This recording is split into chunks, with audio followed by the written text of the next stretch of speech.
And everyone on the platform, Chair, I'll do a roll call, Chair. Please do. Mr. Koza,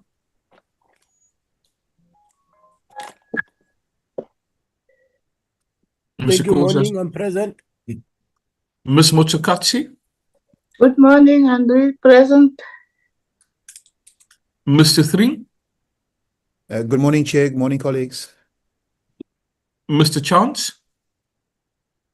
Good morning, everybody.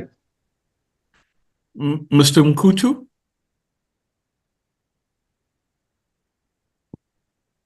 Mr. Mkutu is on the platform, Chair. Those are the members currently on the platform, Chair. We correct and we can proceed with the meeting, Chair. Thank you very much. Can we please share the agenda? Can we get a mover and seconder for the agenda? Jefferson, I move for the adoption of the agenda. Thank you very much, Member Msikasi. Move. Seconders.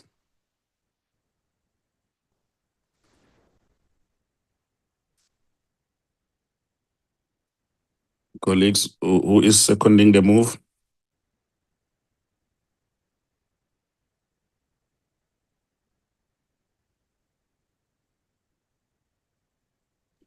Chair, I'm happy to second. Thank you. Thank you very much.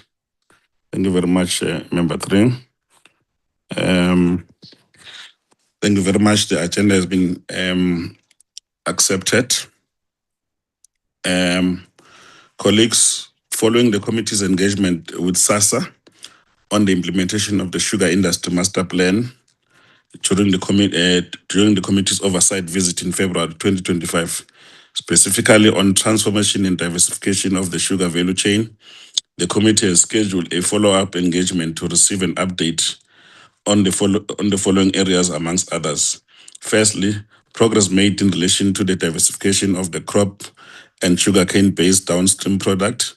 Second, the impact of the business rescue of Tonga Tulet on the small-scale growers and the mitigation measures in that regard. And thirdly, any legislative or regulatory amendment required to enable this transition.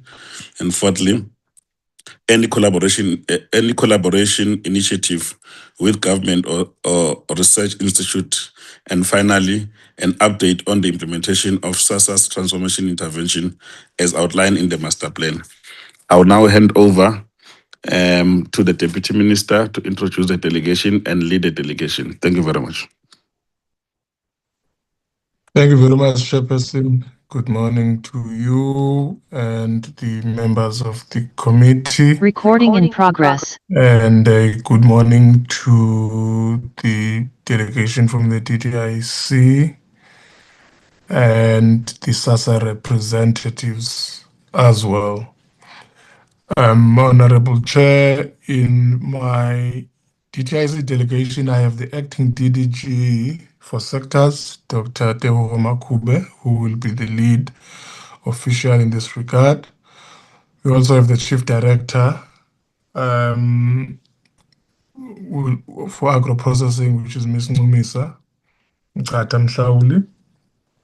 She's the project lead on the master plan itself. We also have the Chief Commissioner of ITEC, Mr. Ayabonga Cawe. We've also asked the Commissioner of the Competition Commission, Ms. Doris Tsepe, and the manager in her office is accompanying her, which is Ms. Andile Kwabeni. Then there's also representatives from the IDC. I see here, let me just check if they are actually in here so that I don't say people are here when they are not here. But we are supposed to have Chris and Tebogo. And then we also have Lwandiso Makupula, who's our senior industry analyst. No, that's Tebogo. Then Lwandiso is the head of agro-processing and agriculture. So that's the team we have here with you, Chair.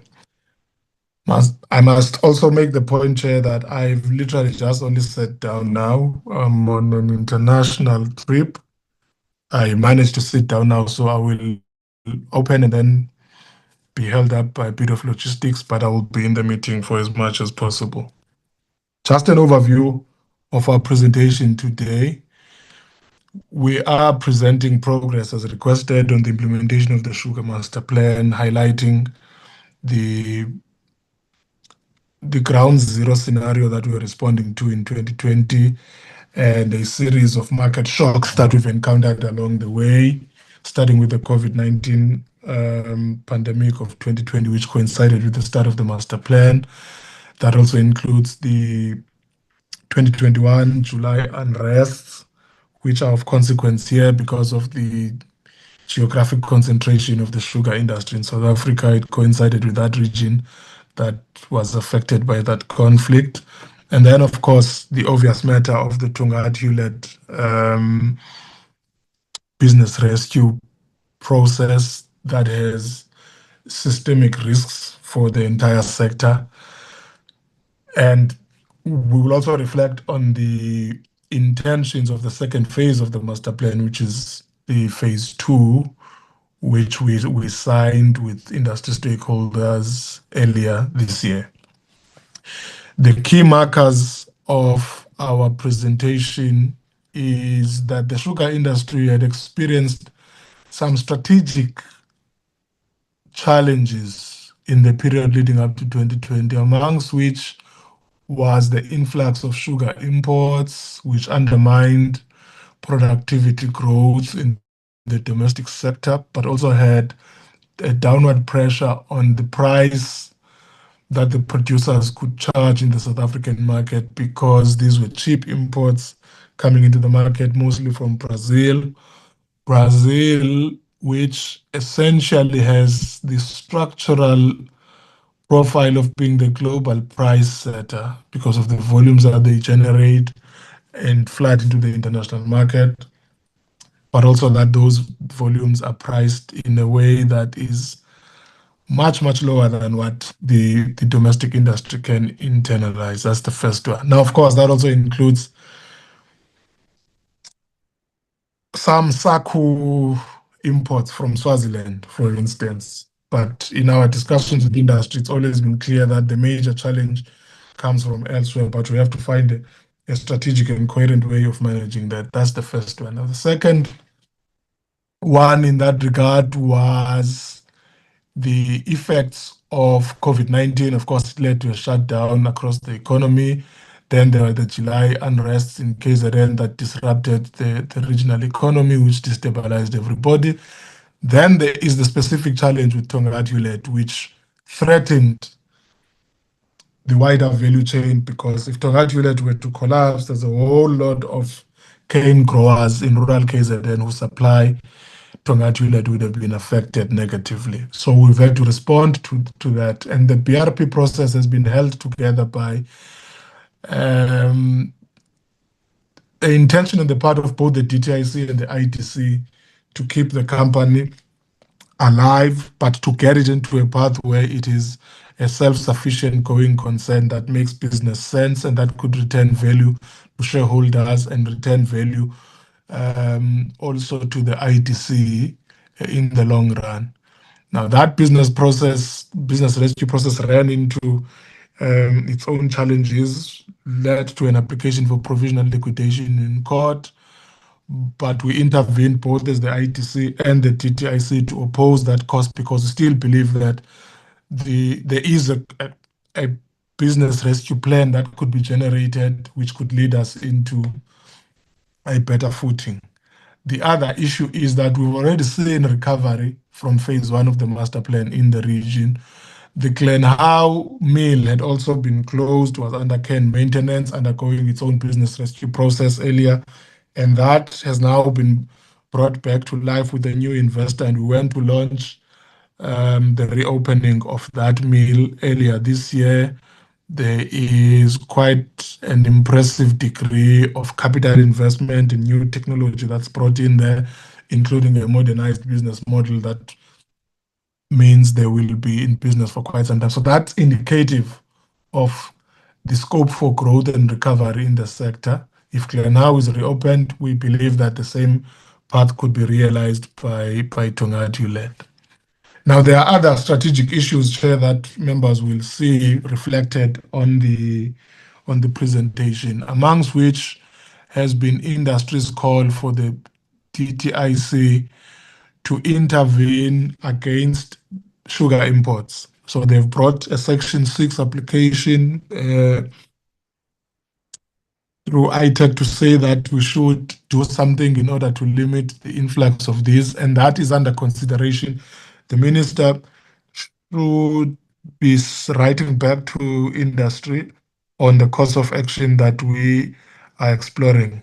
Suffice to say that that course of action relates to seeking legal advice, to be clear about what is the upward ceiling we can reach in raising those import duties without breaching our WTO commitments.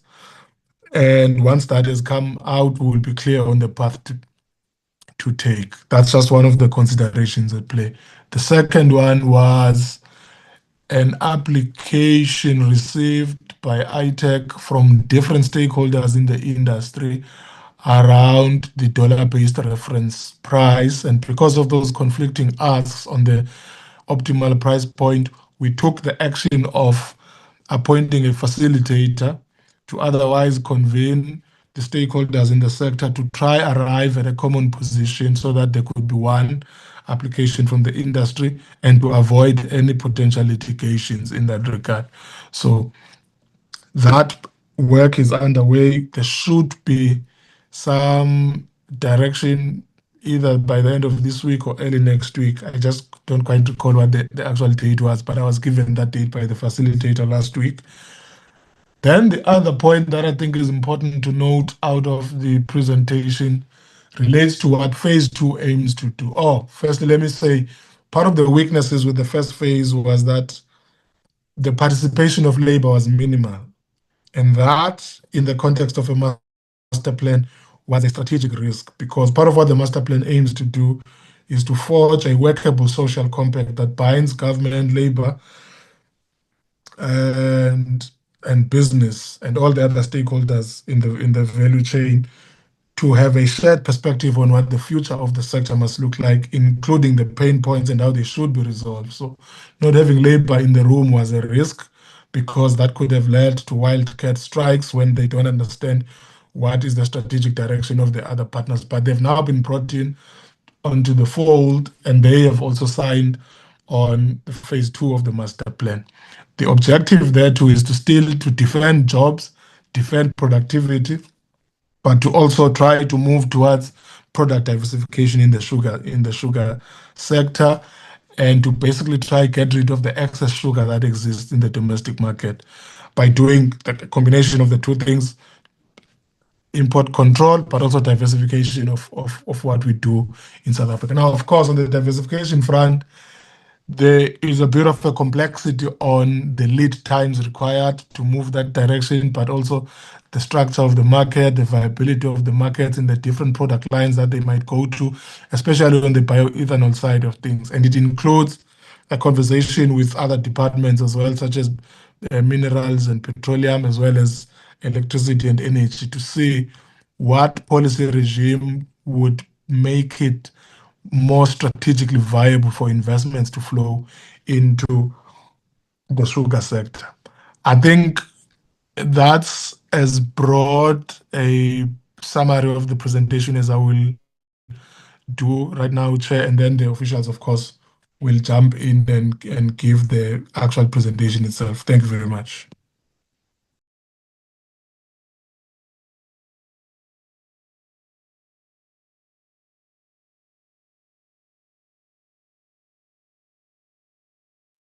No, thank you, TM. Can the officials then proceed from here? All right. Good morning, Chair, Deputy Minister, and honorable members. I'll ask my colleague Ngumi to lead us on the presentation. The Deputy Minister has already provided a comprehensive background, but the presentation will elucidate on the points that he has made, covering the implementation of the phase 1, and also moving into phase 2. The presentation is also structured on the regulatory interventions that we have made to support the industry, including transformation and inclusion in the sector, supporting millers and small-scale growers. And the other part will be on the investments that we are making, particularly dealing with Tonga Tulet, which is an anchor company in the sector. As the DM has indicated, there are legal issues that we are dealing with. But not only that, we have the IDC, which is our development finance institutions supporting the sector. But Ngomisa will provide a comprehensive presentation on that. Thank you.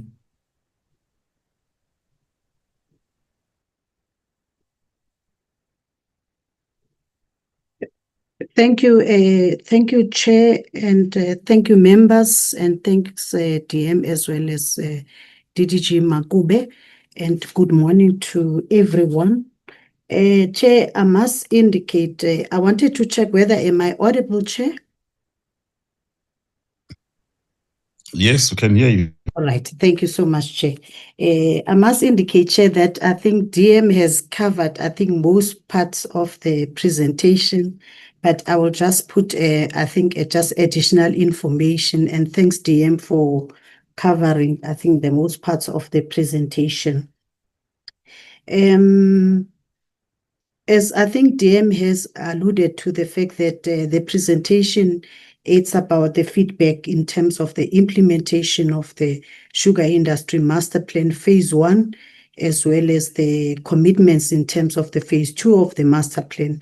And also, more importantly, what are the challenges that the industry is faced with, and then the recommendations to the members of the Portfolio Committee. I will jump, Chair, the first slide because already DM has covered me on this one, as well as the background and the discussion. Just to highlight in terms of the status of the industry, which I think also SASSA will cover some of the figures I think outlined here, Chair. You would see that mostly the sugarcane production or sector is primarily in KwaZulu-Natal as well as Mpumalanga, and it is producing almost 18.57 tons of sugarcane on a hectareage of 330,000 hectares, and supports over 1 million livelihoods. In terms of the job numbers, there are the job numbers, 65,000 direct jobs that are created by the sugar industry, and indirect jobs, almost 350,000 jobs that are created. And the DTIC leads the implementation of the Sugar Value Chain Master Plan. I must indicate, Chair, that we also have the independent facilitator, which is actually supporting this work in terms of the Value Chain Master Plan as per the block exemption that is provided by Competition Commission, that we have to appoint an independent facilitator, especially in terms of the facilitation of the Sugar Industry Master Plan, which is Mr. Ngondwana. So Mr. Ngondwana is here with us, Chairperson and members. So DM has covered me on the journey in terms of the sugar industry, especially our engagements with the Portfolio Committee as well as the sugar industry stakeholders. That is, it has started around 2017. And then now we are at the phase of the phase 2 of the master plan, which is the master plan that has been signed as of the 10th of April 2026, which has been signed by all the stakeholders in the sugar industry. So DM has indicated some of the highlights in terms of our journey with the Portfolio Committee as well as the industry, especially on the issues of the Tonga Tulet, and also has covered some of the challenges that the industry has been faced with, the issues around the unrest as well as the cost pressures, and over and above, I think the issues around the imports from Eswatini as well as the deep sea imports. Those were some of the challenges that the industry that has been faced with. But more importantly, I think the regulatory reform that we had to embark on in terms of the Sugar Act of 1978, as well as the Sugar Industry Agreement at 20 as well as sugar industry agreement and SASSA constitution, which are the regulations in terms of the sugar industry. And then the last part, which I think has been, a milestone which has been highlighted by the DM, is the participation of the labor union in terms of the phase 2 of the sugar master plan, which has been, I think, a highlight now, because now labor is involved now in terms of the sugar industry master plan activities and as well as the engagements that are going on. I think, Chair, it would be important that now I highlight the status of the sugarcane millers, which is another, one section in terms of the sugar industry. Sugar industry has got two main sections, which is mainly the growers, which are represented by SAFTA, as well as the South African Cane Growers Association. And then we also have the millers, which are represented by South African Sugar Millers Association. Sifiso Chair will talk to the structure of the industry just to actually give a more better picture in terms of the structure. But I wanted us to zoom, Chair, in terms of the sugarcane millers activities, especially in terms of the status of the crushing season. We have actually, together with the DM, visited most of these milling companies, DM. We have, Chair, we have almost 6 milling companies in the sugar industry. And just to indicate their status in terms of the crushing season, you would see all the milling companies in South Africa, Chair, they are ready with the crushing season. Already they have started in terms of the season as early as April, including the Tonga Tullet. It means all these operations in terms of the sugar industry, they are fully involved, they are fully operational. So all the workers, they are actually at work as we speak, Chair. So that is basically almost 18 tons of sugar, that is 18 million tons of sugar that is basically crushed on an annual basis. And you would see that most of the sugar also comes from other milling companies like RCL, followed by Tonga Tullet. And then you will see also other milling companies which are also involved in terms of the crushing of cane, which is actually supplied by the growers, which is almost 23 to up to 26,000 growers that are supplying these sugarcane milling companies. All right, let me just put emphasis on the issue of Tonga Tullet, Chair. You would see that in terms of the Tonga Tullet, because of the challenges that Tonga Tullet is faced with in terms of, provisional liquidation that is ongoing, IDC has provided a 2.3 billion in terms of the post-commencement fund, and a further 200 million now has been provided in 2026. That's almost 2.5 injection that has been injected into the Tonga Tullet operation, which is mainly to support the operations of the Tonga Tullet and make sure that in terms of the jobs, they are retained for this current season. So we've got our colleagues from IDC, Chair, that are going to give more, that are going to share more information in terms of that, financial injection that has been made to Tonga Tullet. That's basically the status of the sugarcane milling companies or millers in South Africa. Just to give a picture in terms of the key achievements, especially for the phase 1 of the sugar industry master plan, I think the main achievement was mainly to stabilize the industry, especially in terms of the market recovery for the industry. The sugar sales have increased from 1.25 million tons to almost 1.5 million tons of sugar. That is mainly the sugar that is mainly supplied to the different, process produced by different milling companies. And this is mainly because of the commitments from the downstream users, which committed to buy the sugar from the local producers of up to, I think, 98% in terms of the commitments, local procurement commitments that they have made in terms of buying the sugar from the local sugar milling companies. Then the next achievement is about support for small-scale growers, which I think is one of the issues that the industry has been faced with, that some of the small-scale growers, they felt like they wanted to leave the industry because of the fact that before all these interventions, we saw that some of the small-scale growers were receiving negative statements and they had so many challenges. So there needed to be interventions to keep the industry going as from 2018 to date. And you would see that in terms of the allocation, especially around the premium price payment, which is mainly offered by the South African Sugar Association, there's an allocation of 180 million, which is mainly to help to address some of the challenges that the small-scale growers are facing, especially the distance from the cane fields up until the mills, and also the issues of the production inputs and so on and so forth. That was mainly to cover the pricing issues, especially for the small-scale growers who are producing quite, I think, small amounts in terms of the sugar cane as compared to the big producers, and then they have to incur, I think, quite a lot of cost in terms of the transportation of the sugar cane. And then another achievement is around transformation and inclusion in the industry. SASSA is going to refer to this matter, Chair, that there's a 1 billion transformation fund which was established as per the discussions that we had with the portfolio committee in 2018.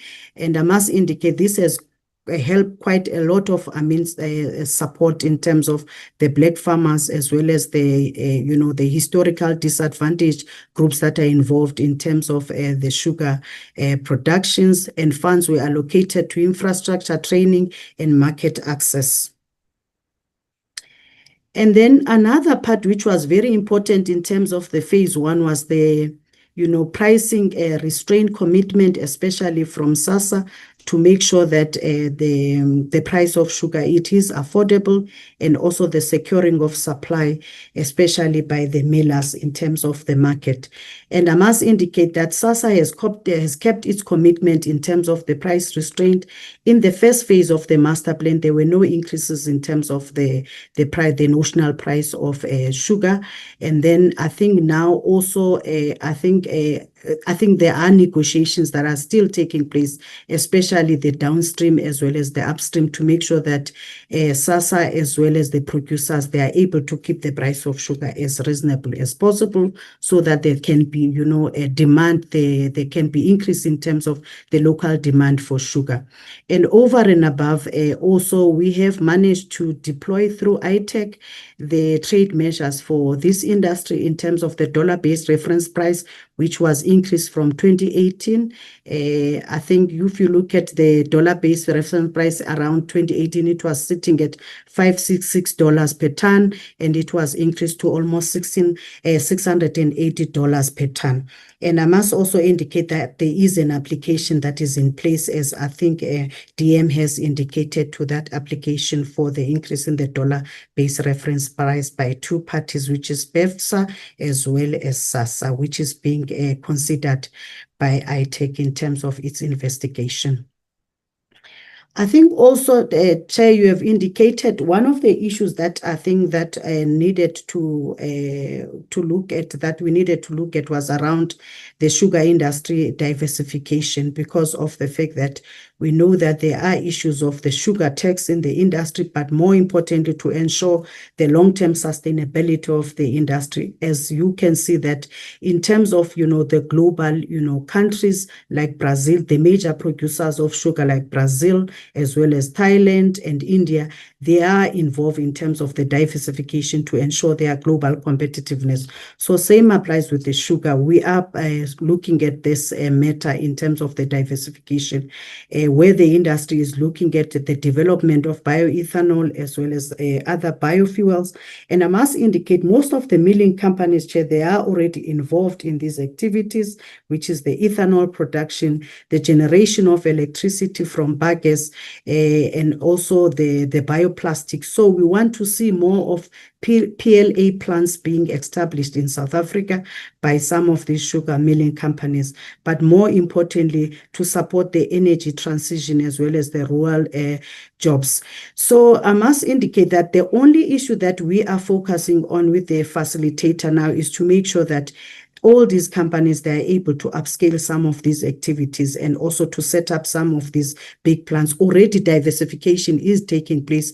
Most of the milling companies, they are involved in some of these activities, except the last one, which is the bioplastic, which is the PLA activities, which is the bioplastics to be established, especially the biorefineries here in South Africa. So we are working very closely with the industry to upscale in all these activities, and also a need from government in terms of the enabling policy regulatory framework to ensure that the industry is able to be fully involved in terms of diversification. We are working very closely with the National Treasury, Department of Mineral Resources and Petroleum, as well as the Department of Energy and Electricity, to ensure that there's a proper regulatory framework to ensure diversification does take place fully so in the industry, like all other, global countries that are involved in terms of the diversification.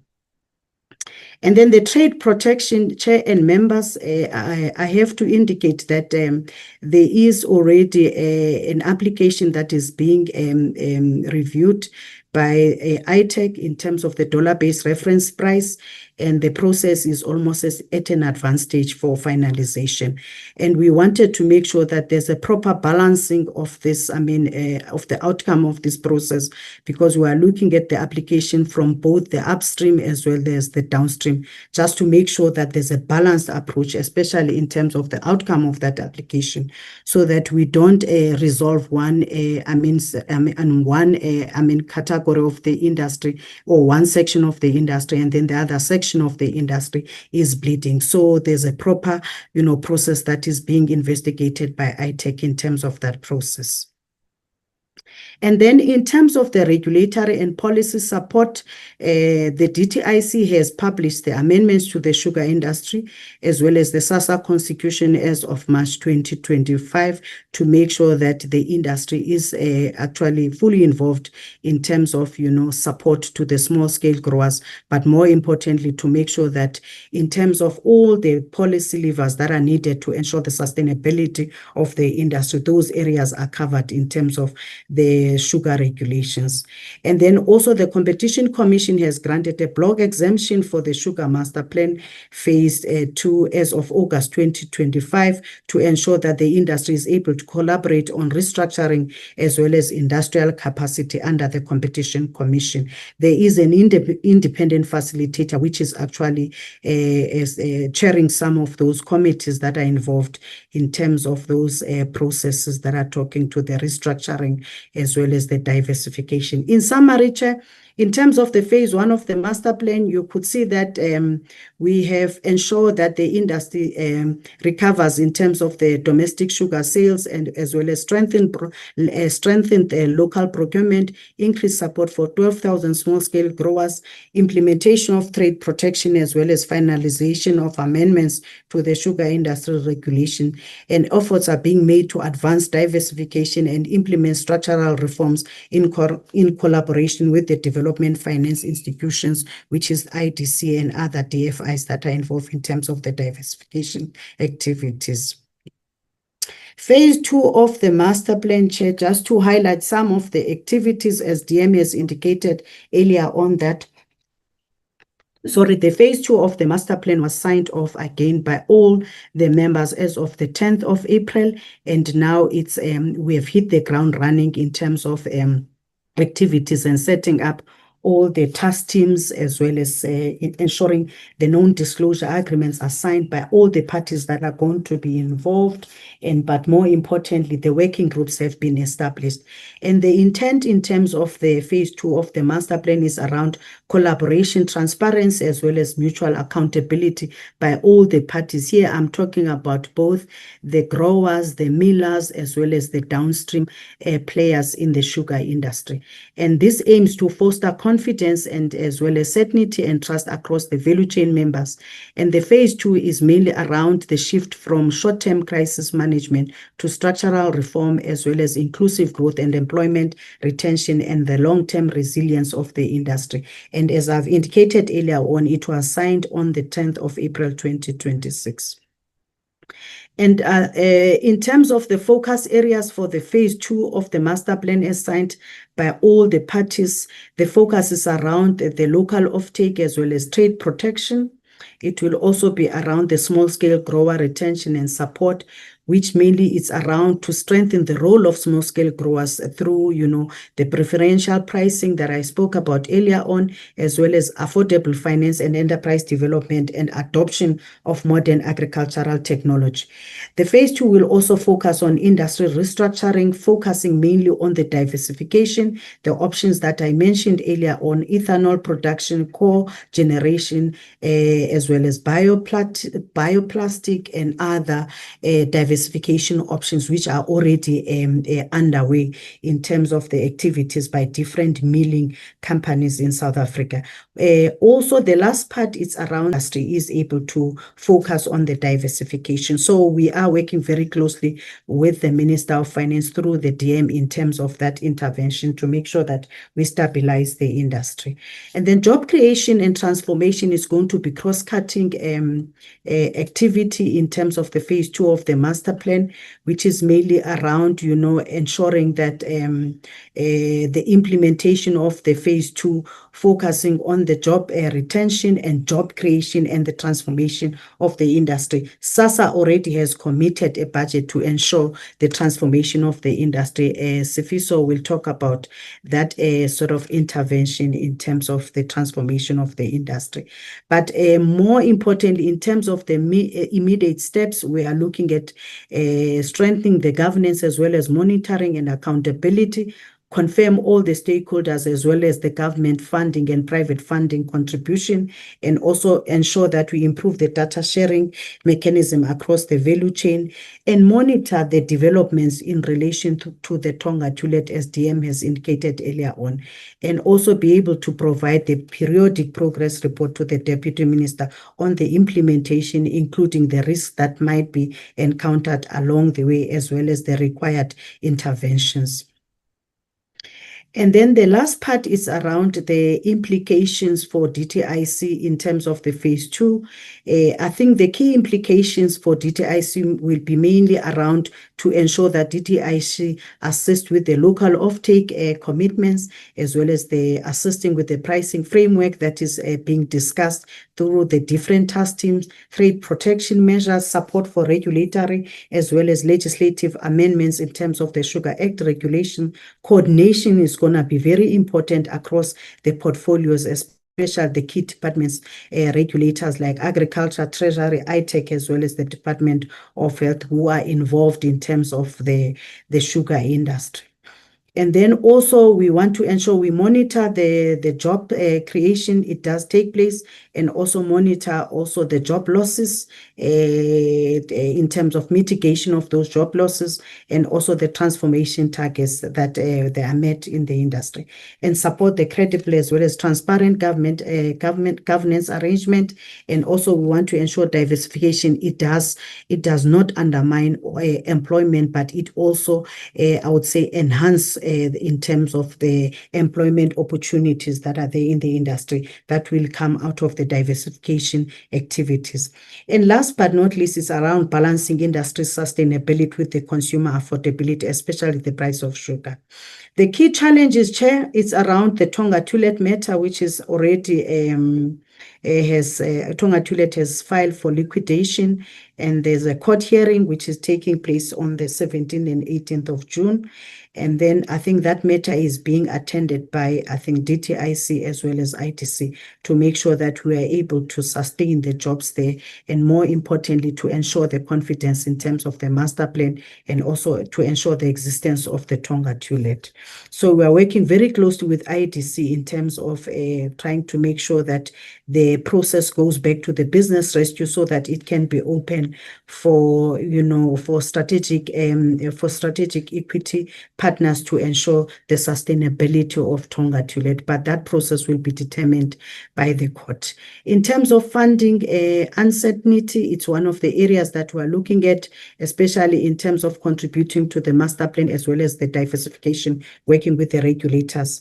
Also, one of the issues around the import pressures, we know that there's an application that is in place that we need to look at, especially looking at the imports from the deep sea imports as well as the imports from Eswatini.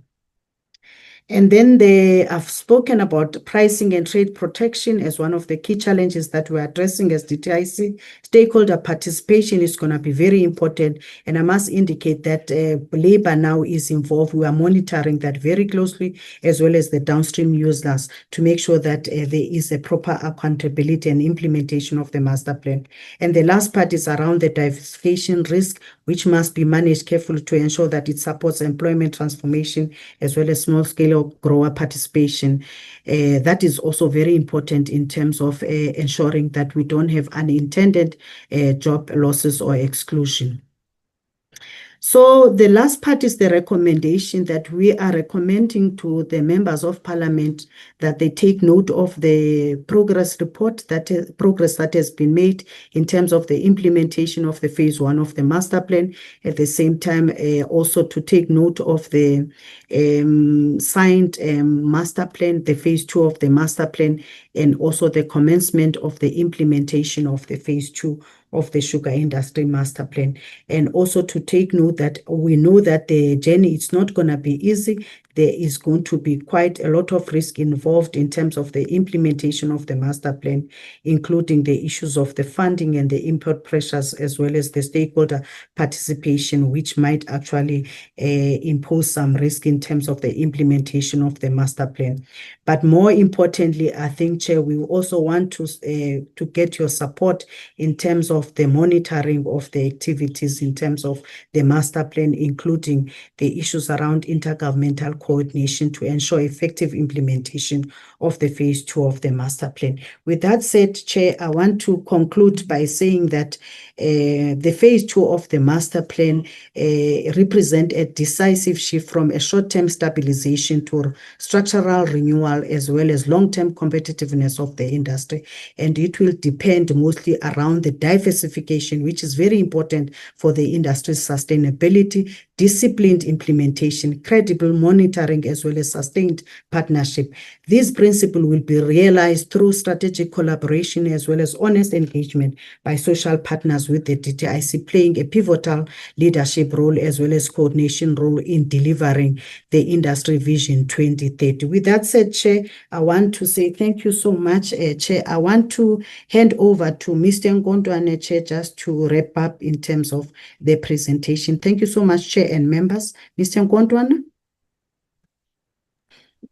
Thank you very much, Ms. Mhaule, and greetings to the Honorable Chair and Honorable members. I think from my side, I think she has covered all the issues. It's safe to say that all stakeholders are participating in this process, especially the phase 2. And that is true that trade unions are participating, and they've raised some of the salient issues that we're taking into account. Currently, we are busy with TORs for the task teams that we have since established, and all parties are participating. And I think we are all looking forward to the realization of the objectives of the master plan. And I do think that we are likely to actually realize most of these objectives prior the set date. Safe to say, we may need to work harder when it comes to diversification, but we are hopeful that we'll be able to address most of the issues, because we have since met some of the service providers within the industry who are or have already done some studies on some of the byproducts of the sugarcane, and will be engaging the industry to engage with those service providers so that they can make their own choices and make their own decisions. What is key to us is to ensure that the industry is competitive and is sustainable, and will do by all means to ensure that we deal with the issues, especially issues of the imports.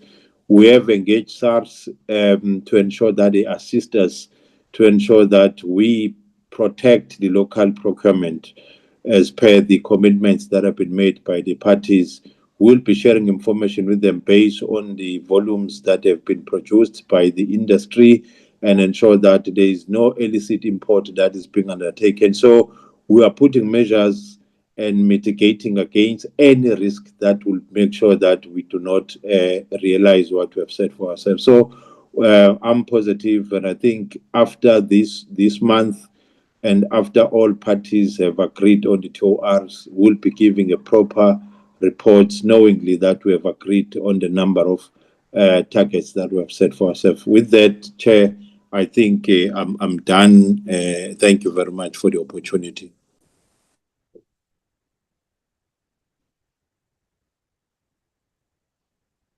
Thank you, Chair, and back to you, DM.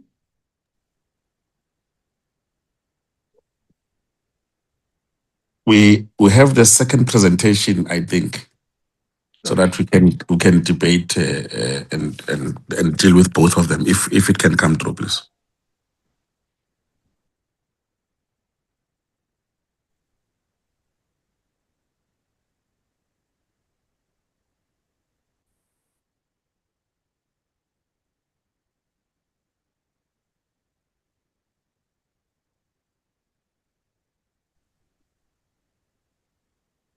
Yeah, good morning.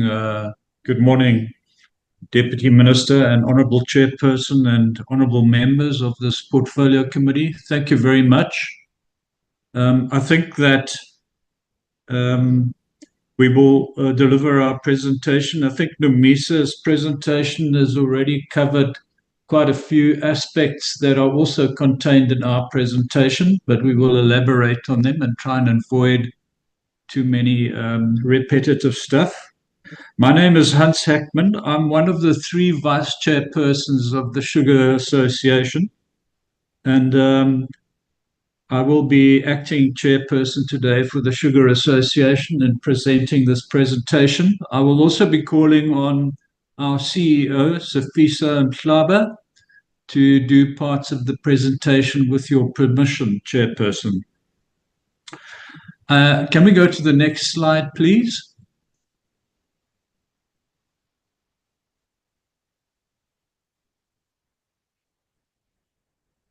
Sifiso, are you driving it? Okay, there we go.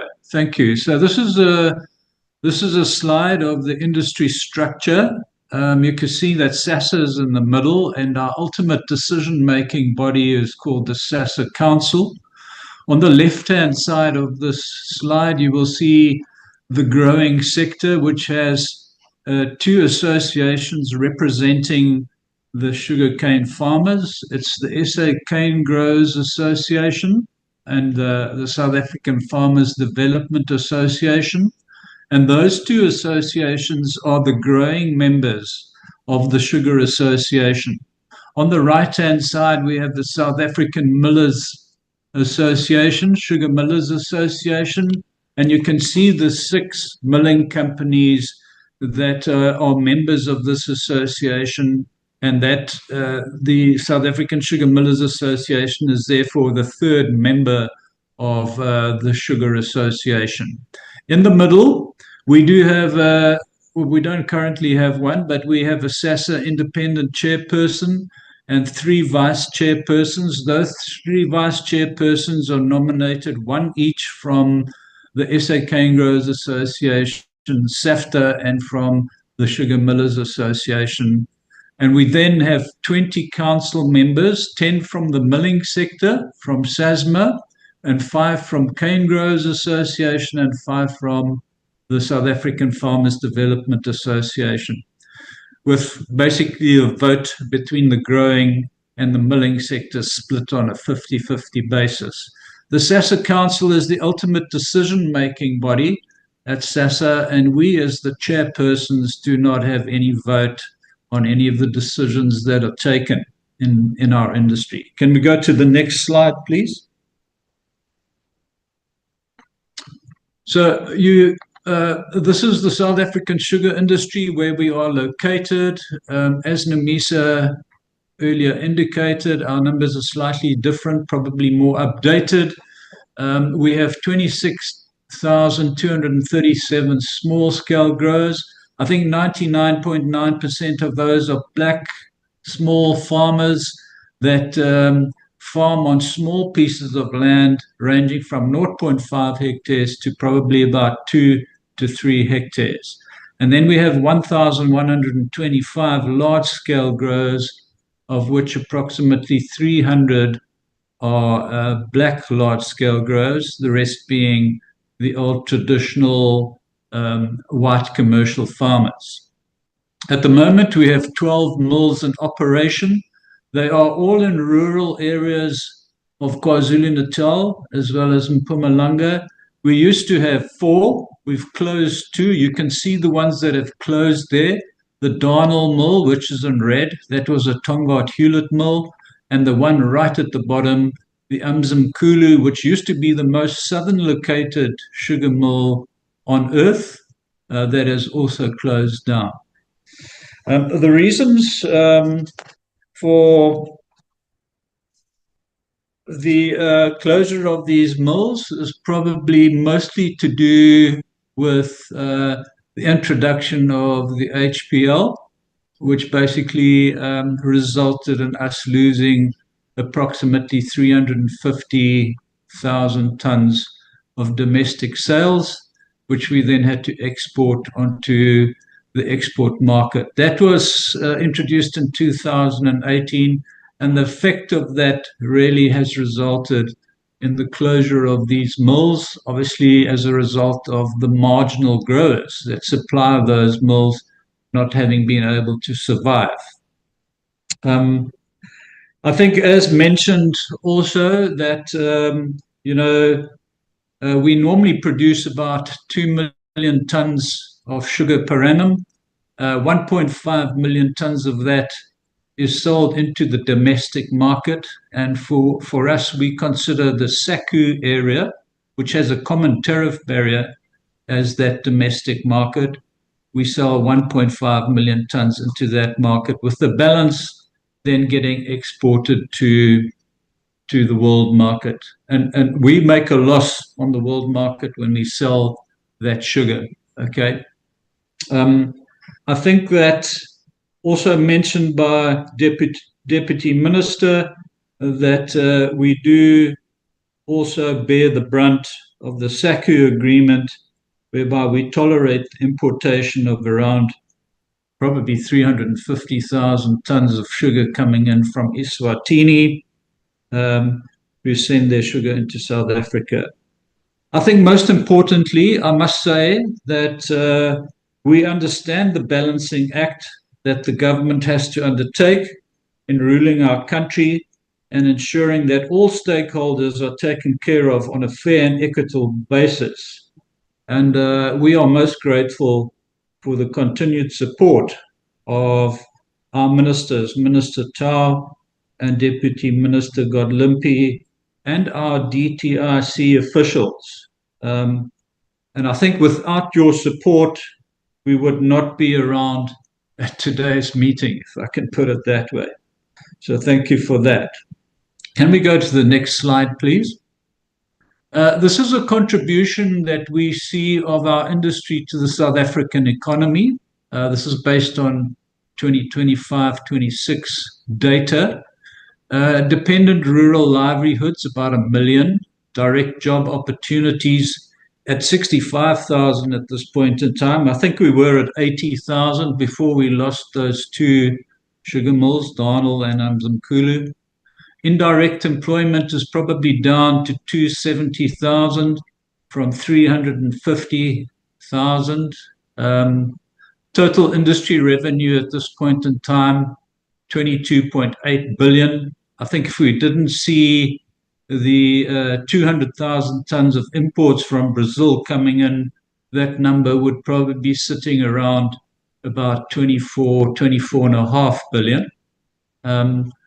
A very important stat that we're quite proud of, the extent of land that's been transferred from white to black growers or from milling companies to black growers is about 76,538 hectares over the past few years. And you can see the cane production at the bottom that in the 25-26 season, which wasn't a great season, we produced 17.2 million tons of sugarcane, 13.7 of that growing in KwaZulu-Natal and 3.5 in Mpumalanga. Can we go to the next slide, please? Right, so I'm going to get into our transformation program that we launched back in 2018. I think we are very, very proud of this. And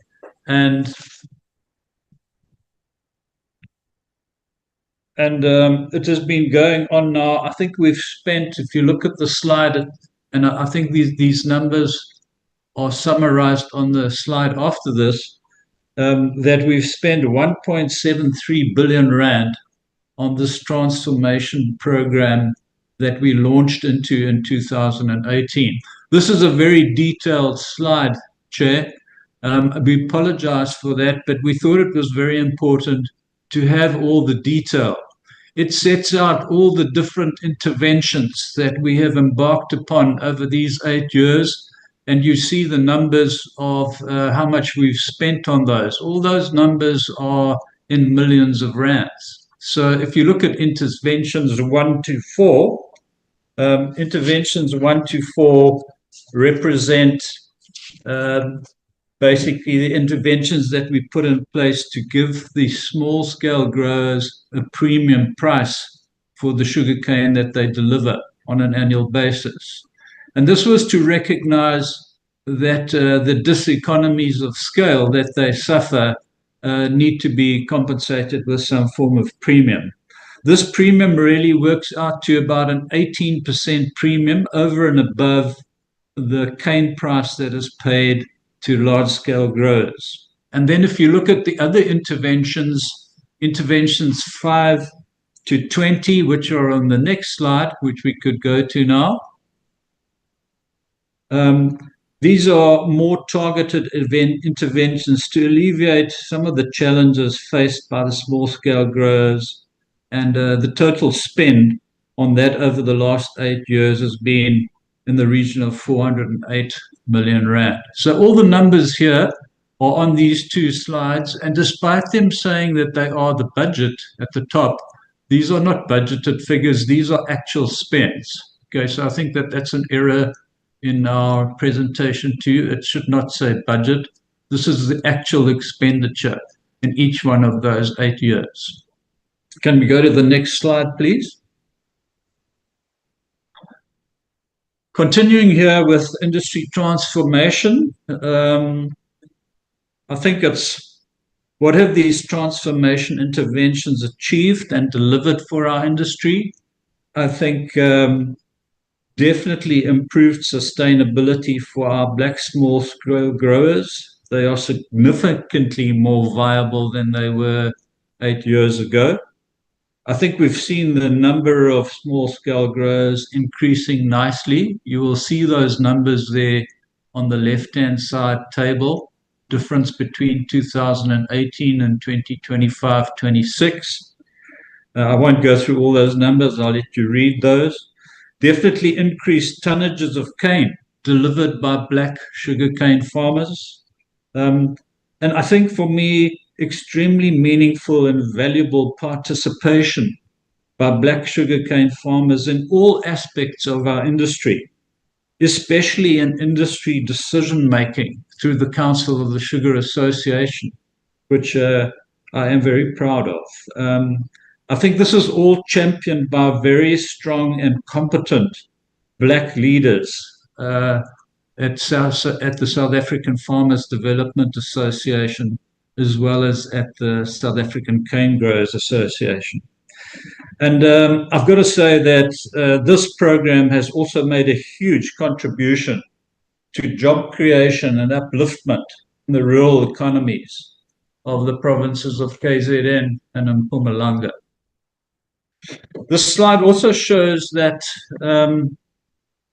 more detail about how the cane supply between white and black growers has changed over the past 8 years.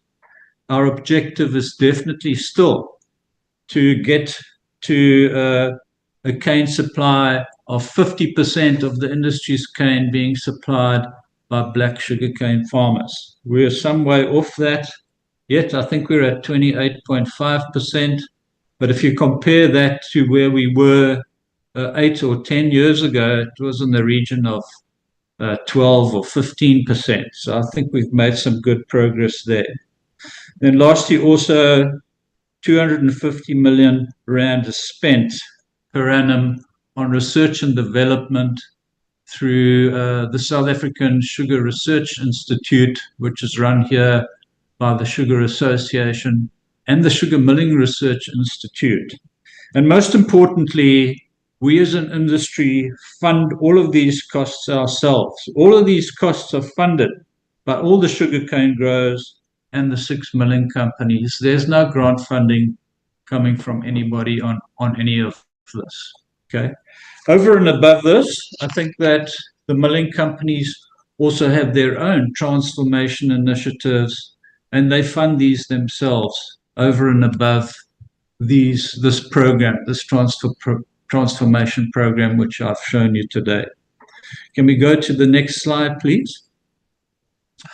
During the 24-25 season, we also realized that it would make sense to direct more of our transformation funding to resolve some of the issues that impede small-scale grower operations in the regional levels. And there were different challenges in those mill areas.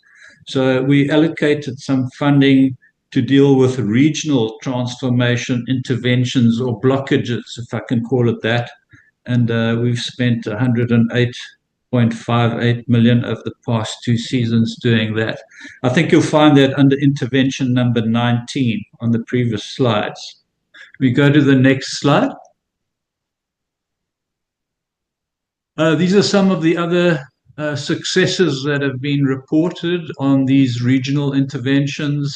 28 kilometers of fencing erected in Komati, irrigation upgrades concluded in Komati and Malalan, UCL training center built in the Midlands of KZN, and then the seed cane projects and zone rehabilitations, all very specific problems that we've tried to address by taking some of this funding and dispersing it for improvements to small-scale growers' lives in the regional and rural areas. Okay, can we go to the next slide? I think that very importantly as well, and we spoke to some extent about this at our presentation to the ITAC commissioners when we were looking to do our oral presentation there for the review of our dollar-based reference price.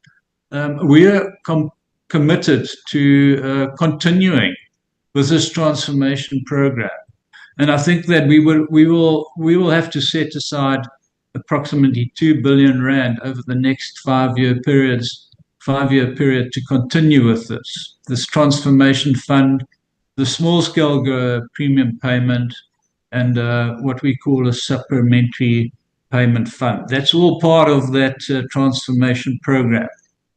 Extension of support packages will retain small-scale farmers and the jobs. The socio-economic impact is massive. It will continue. It keeps the economies in little towns like Marikulu, Sizela, Komatipoort, Malalan going. And we ensure sufficient sugar production to meet the local demand of the customers or the downstream users in South Africa. That's obviously subject to adverse climate change. If we have a drought, then that becomes a problem. But I think we would be looking to make sure through importation of sugar to keep the local market supplied. I think the milling companies and grower associations will also have their own commitments to continue with transformation, and those are over and above these ones that we've committed to as the South African Sugar Association. With your permission, Chair, I'm now going to hand over to our CEO, Mr. Sifiso Mhlaba, to share with you the issues we are dealing with regarding the Sugar Master Plan and the import crisis. I think Nomisa has touched a lot on some of those. Great presentation there. Thank you, Nomisa. And I'm sure Safisa will add to that. So over to you, Safisa. Thank you, Hans. Chairperson of the committee, honorable members, ladies and gentlemen, good morning to you all. Chair, thank you for the opportunity to present, and Hans, thanks for taking us this far.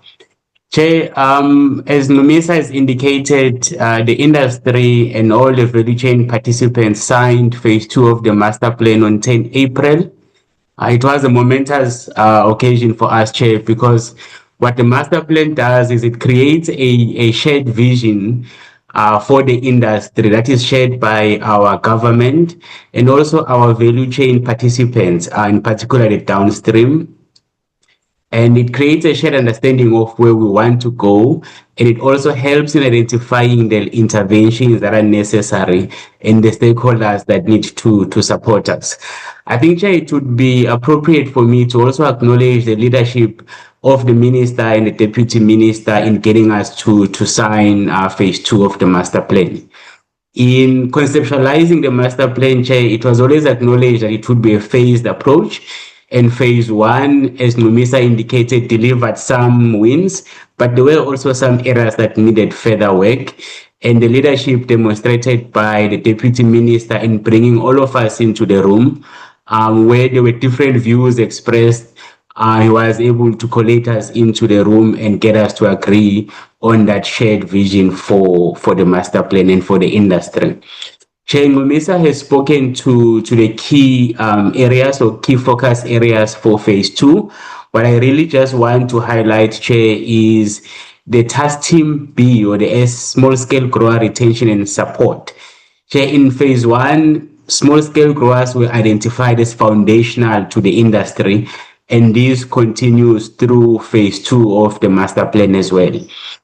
In the presentation, the earlier slides, Hans took you through the significant amount of investments that have been diverted towards small scale growers to not only be handouts, but also improve their sustainability and their viability. And in phase 2, we are now working on producing an implementation plan that will continue the focus on the small scale growers in terms of grants, but also look at what other interventions are necessary to improve their viability. And how can we intervene along with our partners to ensure that small scale growers can even grow to become larger growers, which feeds into the transformation vision for the industry. Chair, I think what's also critical is what we've termed as cost-cutting themes. So this is job creation and mitigation as well as transformation. I think all that we're doing in the respective buckets or focus areas is to ensure that we mitigate any job losses and potentially create jobs for the country and where we operate. I think the stage of unemployment is very high, and any job lost is one too many. As an industry, we want to mitigate job losses and create them. And this will come through, hopefully, as part of the diversification where we enter different markets, improve our competitiveness, and hopefully create jobs, new types of jobs for the industry participants. Chair Nomisa did speak to the key achievements of phase 1 of the master plan. And if you quickly look through the bullets, you'll see that we're very much aligned on what was achieved during phase 1. And again, this augurs well for the partnership that we've created between the department, the industry, and our master plan participants. I think what I want to highlight, Chair, on the first bullet is, yes, during phase 1, we did see a recovery of domestic sugar sales and strengthen local procurement. However, and as I will touch on in a few slides, we have unfortunately seen some of this reversed as a result of the deep sea imports that have come in and are threatening the sustainability of the industry. The increased support for small-scale growers through premium payment, transformation funding. I think Hans has dealt with this in a large number of detail and the committee have it available to them to read through that. Chair, the implementation of trade protection is critical to the industry, and I think it's important to outline why, Chair. So global sugar trade is distorted and dumped. So the sugar that is finding its way in the world sugar trade is effectively because the large producers who are producing under subsidies and direct supports from their government have to remove the excess sugar and effectively dump it in the export markets. And they do so at prices that are below cost of production. And therefore, if that sugar finds its way into our market, it becomes disruptive to our market and has negative impacts on the millers and the growers. So we do need to be protected, Chair. And it's also important to highlight that all sugar producing countries protect their domestic market precisely because of what I've just tried to explain now, which is around the distortion in the dumped effect in the global sugar trade. And lastly, Chair, during phase one, we saw significant progress towards diversification through partnerships with DFIs. I think it's important to highlight the role that has been played by the IDC in co-funding a number of studies that the industry and the IDC have pursued towards diversification. A few of these, Chair, are now towards the end stages. We then need to meet and map the way forward in terms of what is taken forward and what can be implemented. But I think, Chair, again, for me, this highlights that the master plan creates a platform where we can collaborate as an industry with our partners throughout the sector. Chair, in terms of areas of commitment for phase two, again, the key one is responsible and sustainable pricing in return for local offtake and trade protection. I think, Chair, this is critical to ensure that we create an environment that supports investment and is supportive of productive capacity in the domestic sector. Chair, you would understand that without that, it becomes difficult to make long-term investment decisions, and therefore the trade protection and responsible pricing is critical because it also ensures that the industry is able to price sustainably. But in pricing sustainably, there are limited downstream price raising effects and there's limited impact on the consumer. Chair, the other commitments relate to small-scale grower retention, industry diversification, and again, that principle around partnership and shared decision-making. A lot of these, Ms. Numisa has covered in her presentation as well. Chair, again, we are operationalizing the master plan, and I think the facilitator has dealt with this in large part, and we are looking forward to getting over the hurdle of all the formalities and getting the task teams to work and deliver on what they need to do. Chair, I think it's important just to spend a bit of time on what we've termed as a deep sea import crisis, Chair. In the presentation on the introduction by the Deputy Minister, as well as the presentation by Numisa, the imports are a major theme for us. And I think it's important to understand, Chair, why that is the case. You will see in the graph the reference to the 23-24 season, where we said at the end of that season, phase one outcomes were very clear. We had achieved, we're now at 1.5 million tons, we had stabilized and we had recovered.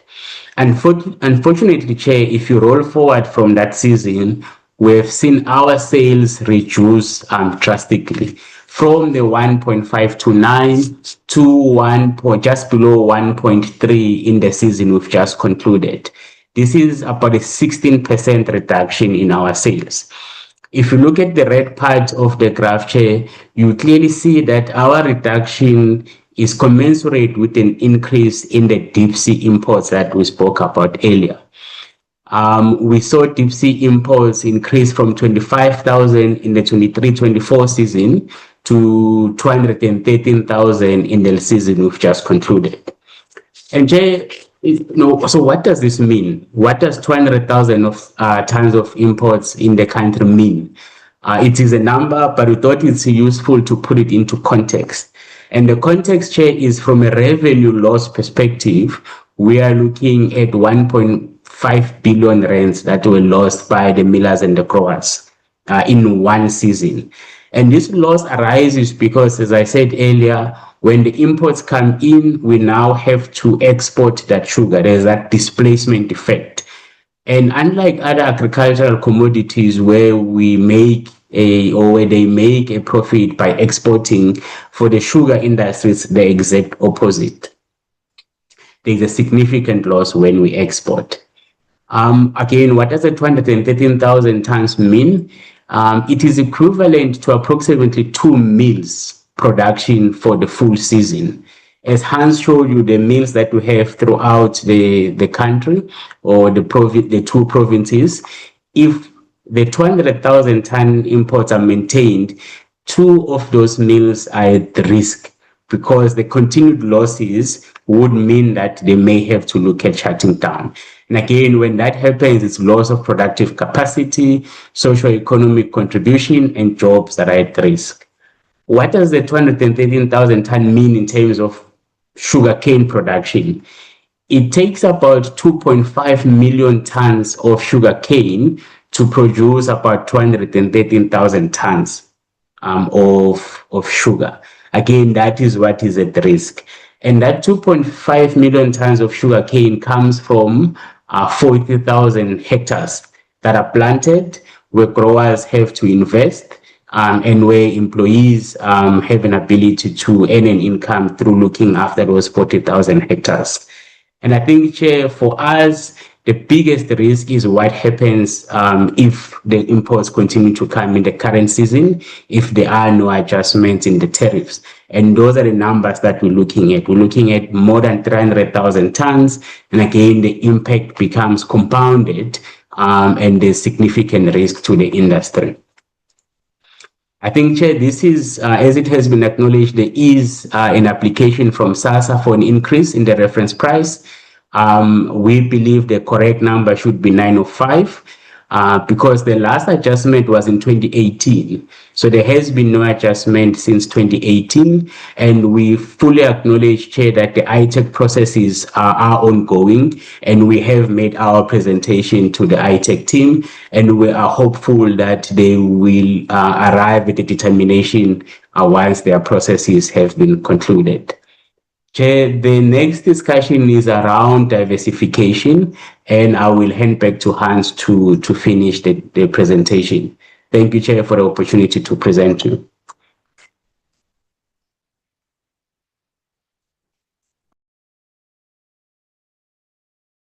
Okay, thank you very much, Sifiso. And Chairperson, if I may continue, I know we're running out of time, about 30 minutes, so I'll try and be as quickly as I can. And proceed. Thank you, Chair. I think that the diversification of our product offering as an industry would definitely improve our long-term sustainability. There's no doubt about that. We need to find products that are more profitable than exporting sugar onto the export market at a loss-making level. But the problem is that, and I've been chairing the industry's diversification development committee for a couple of years.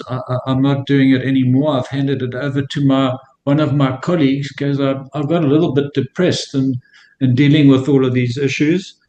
I think we run into 2 problems most of the time. Our feasibility studies on items that you see on this slide mostly turn out as not viable or not feasible. And I think the other thing that is quite significant is that we would need billions of rands to invest in some of these diversification plants. And for an industry that is under strain, this is quite a massive challenge. I think, having said that, though, we remain positive. Our committee continues to explore all of these things. We spend a lot of money on it, millions and millions, looking at feasibility studies. We have great partners and people like the IDC who are looking at these things together with us.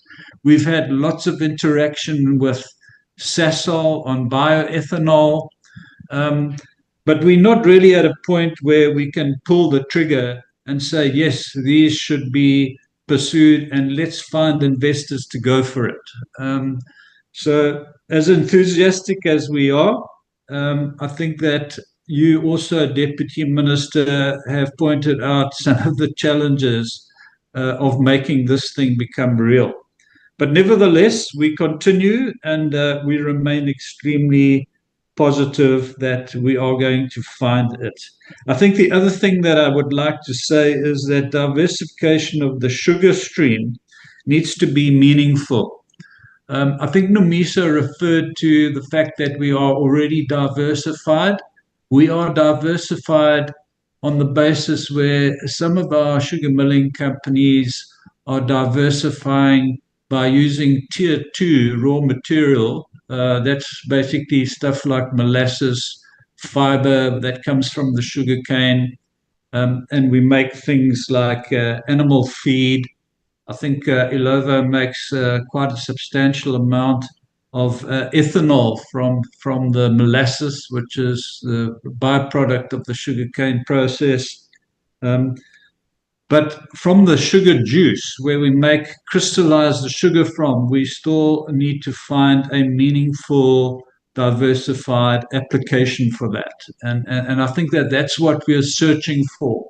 And that's what would deliver for us a much better alternative than exporting huge amounts of sugar onto a loss-making world market. So this slide here just summarizes for you, and I'm not going to read it all. We've looked at bioethanol for years, probably 20 years. We've been looking at bioethanol, updating our feasibility studies, and we haven't got to the stage where we can pull the trigger and initiate these things. Of recent times, we've looked at sustainable aviation fuel. We were very excited about that, but the economics are currently not favorable. But we continue to monitor developments. Polylactic acid, a project that we worked together with the IDC on. Policy and regulations are the strongest driver of the PL market globally, and SASA will continue to monitor developments. It's not feasible at this point in time to engage on that. Bagasse cogeneration, yeah, we've been looking at that for a long time as well. There is some small cogeneration happening, and I think all we do is we keep updating the work that we do on this. We look at the markets, we get a feel for it, and as soon as we hope that in future we will get a signal that it's worth it to invest in some of these things. Can we go to the next slide, please?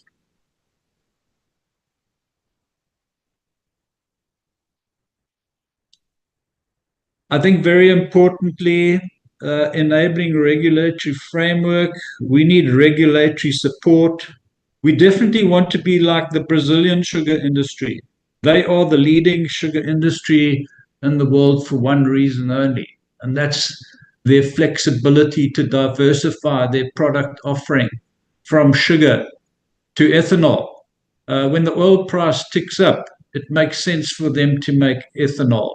But they have a massive infrastructure. They have flex fuel cars in Brazil, whereby you can put either petrol in your car or you can put ethanol in your car, and the catalyzer is able to cope with both. So those are massive things that need to happen for that kind of thing. So yeah, we want to be like Brazil, but we would need our policymakers to be like Brazilian policymakers too. And that could take some time. It seems like alternative energy opportunities are currently not competitive with the coal-based energy industry in South Africa. I think if you look at the cost of energy in South Africa, generated mostly from coal, it is very cost effective. And to compete against that with alternative energy sources, it's difficult because alternative energy sources seem to be much more expensive to produce. But we continue to be enthusiastic and committed. We will require huge investment, billions of rands, as I mentioned. We will need to continue to pursue the right partners and explore these opportunities, but we will need the right regulatory framework. It is our objective to include meaningful participation by Black small-scale growers in such diversification development. And as I said, this is a diversification of the product offering from our industry that comes directly from the sugar juice that is extracted from the sugar cane. It's not using the byproducts, fiber, molasses, etc. It's using the direct sugar juice stream to make these meaningful, diversified offerings. And we go to the next one, please. Okay, on this Tongaat Hewlett's provisional High Court application or provisional liquidation application, I think that all I can say, it's been an extremely difficult time in our sugar industry. On the back of this business rescue process, and now the daunting prospect of potential liquidation of Tongaat Hewlett's, we obviously want to avoid this at all costs. Also note that Gledhow Mill is also under business rescue, but they seem to be making good progress on their journey of survival or back to sustainability, with significant investments taking place there. I think the other stakeholders in our industry, both millers and growers, have had to fund some of Tongaat Hewlett's share of industry obligations, and this has put massive pressure on our sustainability level like never before in our industry. I think that we are working together with the DTIC, our Ministers Tau and Deputy Minister Godlimpi, to find a lasting solution for the Tongaat Hewlett's matter. I think the IDC has provided the much needed further post-commencement funding of 200 million to keep those mills ticking along during the off-crop now. We're now into the new season, and to be ready to crush at the beginning of the season. And the good news, which we are very, very thankful for, is that those mills are planning to crush. Some of them, I think, have already opened, and to keep them going. It would be an absolute disaster if those mills don't open and don't carry on crushing. I think there are so many growers, as you can see on that third point there on the slide. There are 16,164 farmers, including 15,792 small-scale growers, delivering approximately 4.51 million tons of cane to the 3 Tongaat Hewlett mills. And the majority of the small-scale growers in the industry are in the Tongaat Hewlett catchment area. The master plan has classified small-scale growers as being foundational to the industry. And I think that some of my milling colleagues have spoken at length and have planned as to what they could do to keep those mills going in the event that the court on the 17th of June rules that, Tongaat Hewlett's needs to be liquidated. I think that would be a massive blow for us. And I think that all stakeholders here in the industry have thought about that long and hard. I know that my milling colleagues have made some plans to see how they could possibly accommodate some of that cane at some of their mills. I think it would be with difficulties and extreme costs of extra costs for sugar transport, for example. But those thoughts and those rescue efforts are being looked at. So, that is really the most important thing we have to do is to ensure that the Tongaat Hewlett mills, as well as the refinery, keep going. The Tongaat Hewlett mills, to keep those growers in business. Obviously, let's not forget about our Tongaat Hewlett's colleagues who are running that very difficult ship at the moment. And I think that is the most important thing. We would look to keep them going, even if we had to maybe lease them, if there was to be a liquidation. But we are quite positive that the liquidation will not go ahead, and that hopefully there will be a feasible business plan to rescue Tongaat Hewlett's. Tongaat Hewlett's, the Hewlett's sugar brand, is a very powerful brand, and I believe it's very worth rescuing, and that there are lots of parties who would like to rescue it.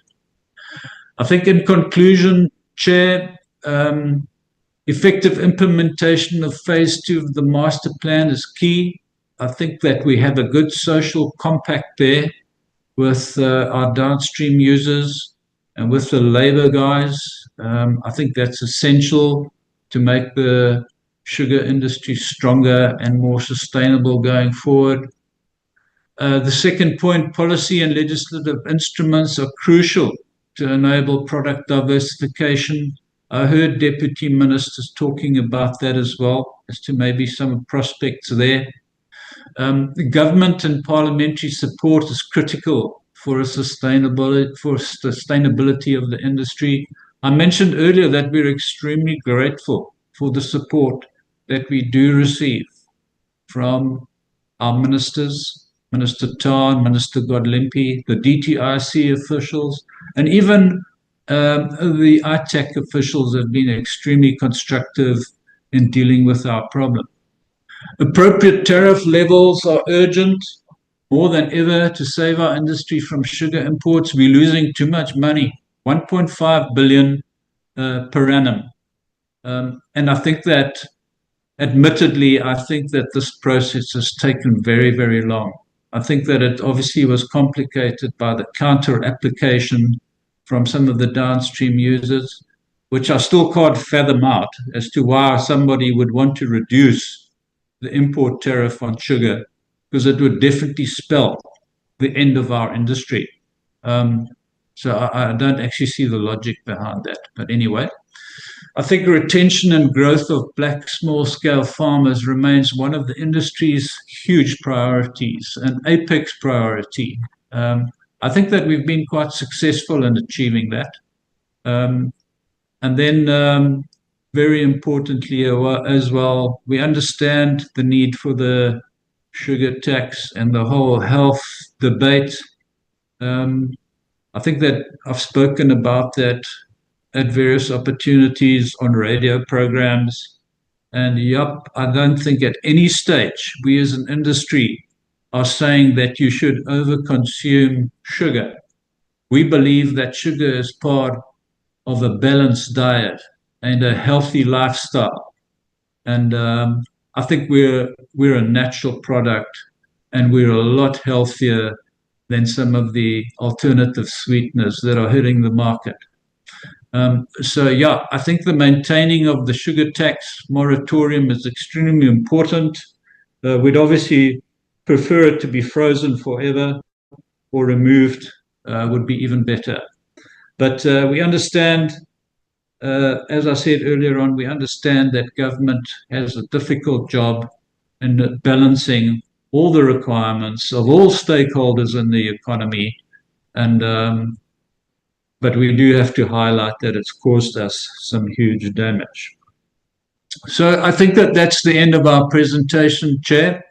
I hope it's been useful.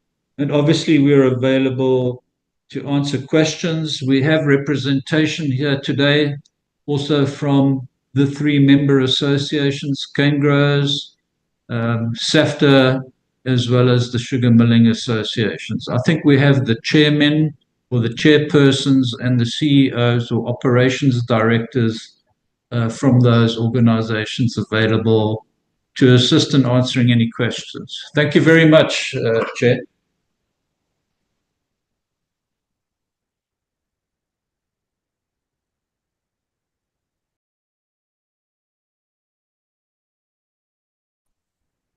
No, thank you very much, Tim. I will now allow members of the committee to come through. Andre, you'll assist me. Okay, Mr. Thring, Mr. Mdluli, at the moment. Okay, can you take those two hands?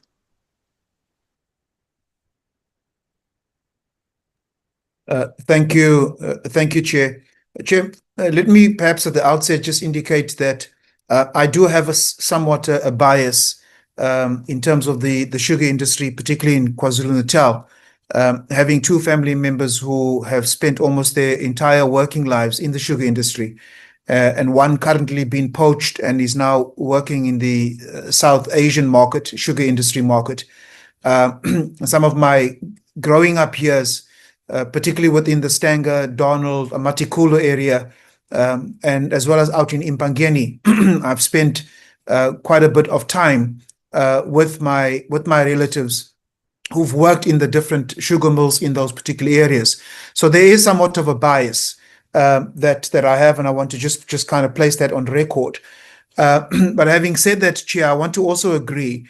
I think particularly with regards to the health promotion levy, I think that this committee needs to do everything possible to ensure that the health promotion levy, the moratorium, at minimum, stays where it is. At best, I agree that the health promotion levy should actually be removed. And that, for me, to a large extent, is not because of my bias, but it is because of the health implications and the amount of reading that I've basically done just on the sweeteners like aspartame that have, and some of the other sweeteners are actually, have indicated are possibly carcinogenic, besides other health problems that they cause. And this is now as a result of the health promotion levy.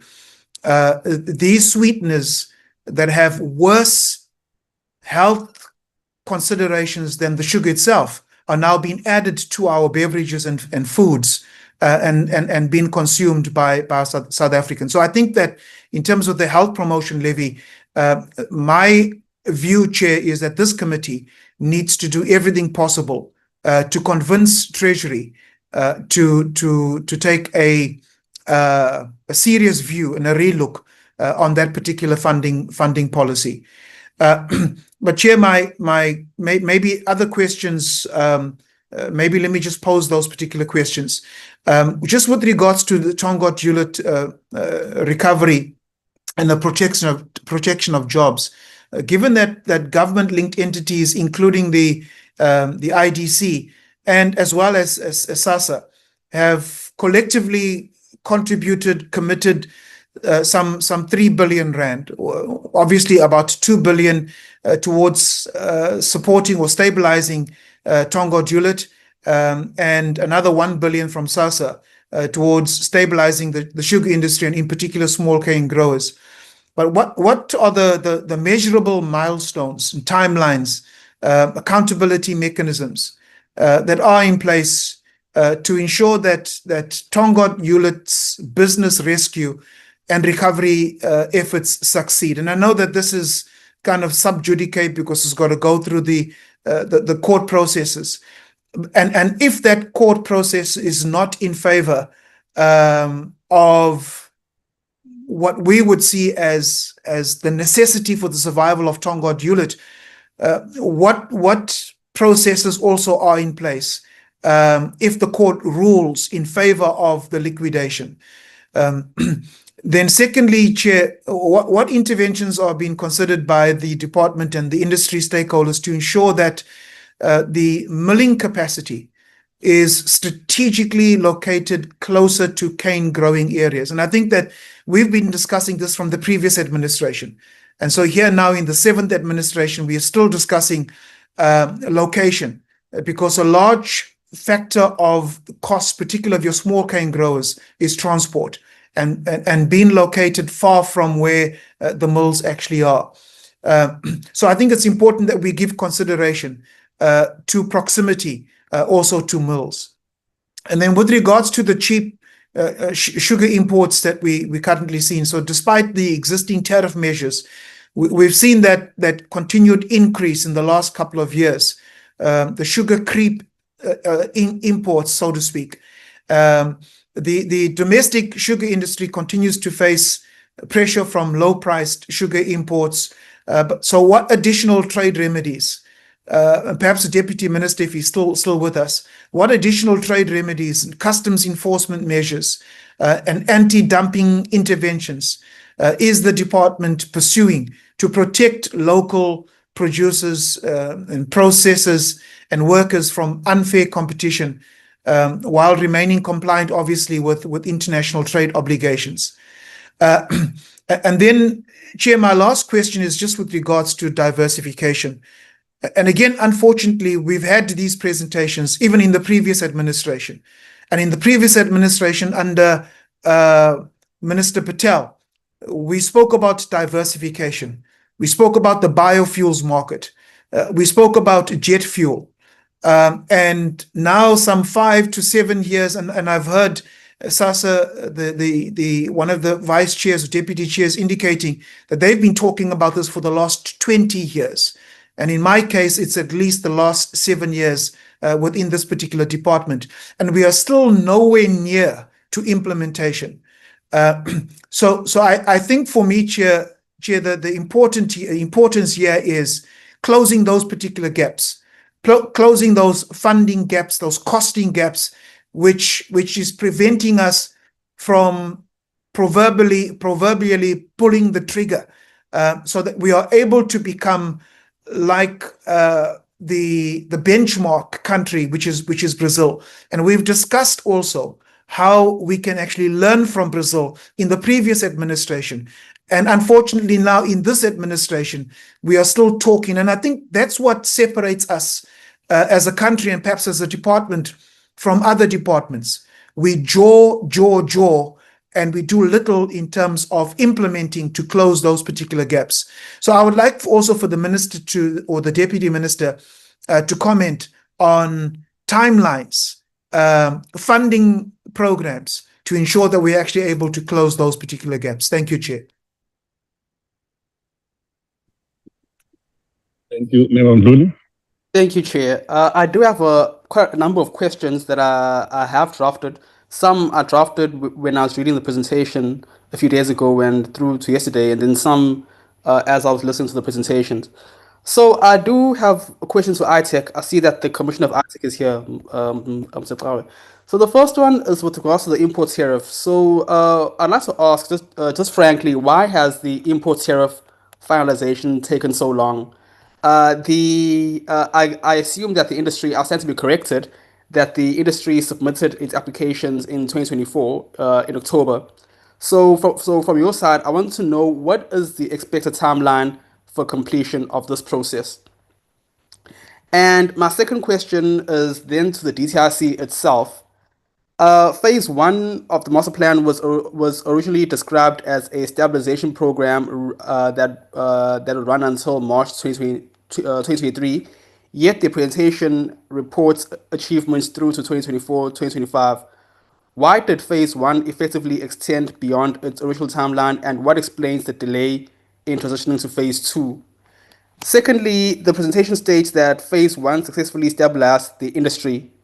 What objective indicators does the department use to define stabilization, and how have these targets actually been achieved? The third question on phase 1 of the master plan is that which phase 1 commitments were not achieved, and what lessons informed phase 2 design? The presentation itself focuses heavily on achievements, but appears less transparent regarding failures. The fourth question, Chair, I want to ask is the downstream users reportedly increased local procurement commitments from 95% to 98%. What mechanisms ensure compliance with these commitments, and what sanctions exist for non-compliance? The fifth one, Chair, is that the dollar-based preference price was increased from $566 to $680 per ton. What has the estimated impact of this increase on consumers and downstream industries been? The other questions, Chair, that I'll ask is with regards to Tongaat Hewlett. So to the IDC, the failure of Tongaat Hewlett will be devastating to KZN. I myself, I'm from KZN, I was born and bred there, like Mr. Thring. You know, in my opinion, it'll make the 2021 unrest look like a walk in the park because many jobs will be impacted and people will just be frustrated. So what is the IDC doing to ensure that the PCF facility is extended past the expiry date of 30 June? The second question on Tongaat Hewlett is that the presentation identifies Tongaat Hewlett as a significant risk. What contingency planning exists should liquidation proceed? I guess that Mr. Thring also raised a similar question. And given that public funding support reportedly includes 2.3 billion plus an additional 200 million, what protections exist to ensure that taxpayers are not exposed to further losses? And then the last one on Tongaat Hewlett is if Tongaat collapses, does phase 2 remain viable in its current form? Thanks.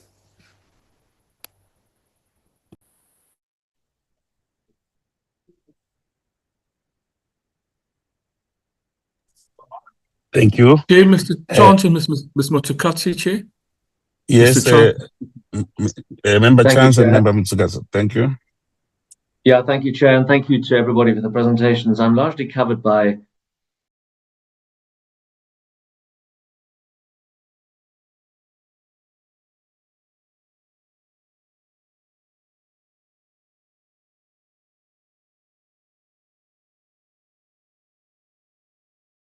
Sorry, I apologize. Can you hear me now?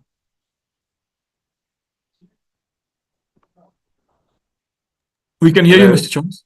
You can, yeah. Sorry, my audio was off for a moment. I'll start again. So I just wanted to ask you, because I'm largely covered by Mr. Thring and Mr. Mduli, as regards the Transformation Fund, are those all grants or is there a loan element to it?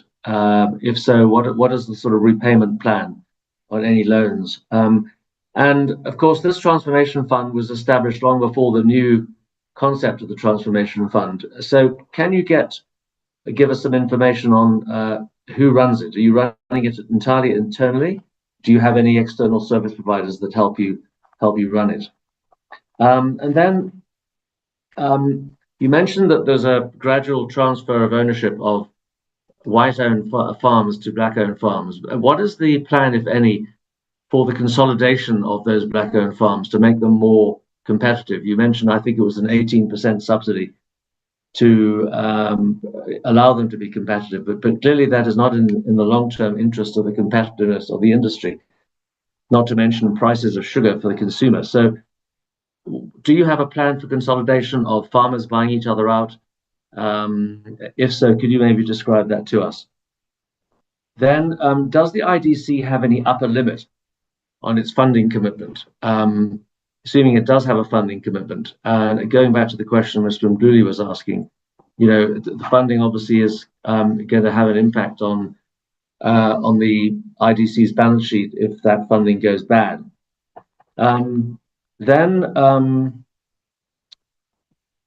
So far as the biofuels is concerned, in fact, all of those new markets, they all seem to be dependent upon a large investment, but there wasn't any numbers given to us. We didn't see any numbers. I'd like to know what are the real cost drivers of biofuels, and as well as the polylactic acid and aviation fuel. And I'm quite curious as to why policy and regulatory frameworks are major factors in developing a competitive industry. Does that essentially boil down to subsidies? What would need to change in the policy and regulatory framework to make it possible for South Africa to compete on the global market in those new manufactured products derived from the sugar juice? And then also related to Mr. Mduli's question, if you did get the price of $905 per ton, that's a significant increase from the $680 a ton. What would be the impact on consumer prices of sugar the average 2 kilogram or 1 kilogram pack of sugar that one sees on the supermarket shelves? Thank you very much.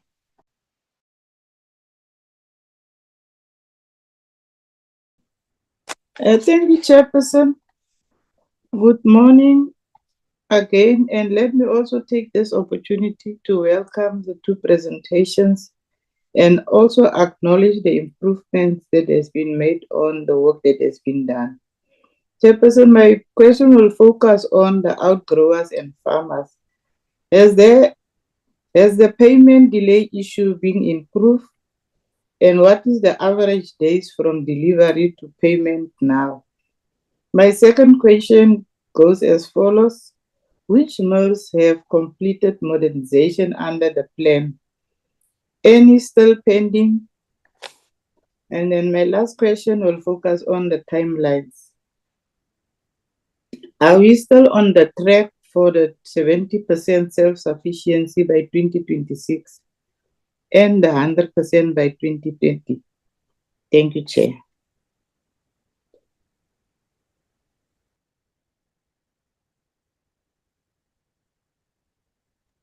Okay, Thank Dr. you very Kigaba, much. Chair. Yes, Dr. Kigaba. Thank you, Chair, and thank you, Deputy Minister, and the whole team for the presentation. Very extensive and very enlightening. I must also, like Honorable Thring, start with a disclaimer. I grew up for a great part of my childhood in Groutville. My father was a small-scale sugarcane grower and hauler.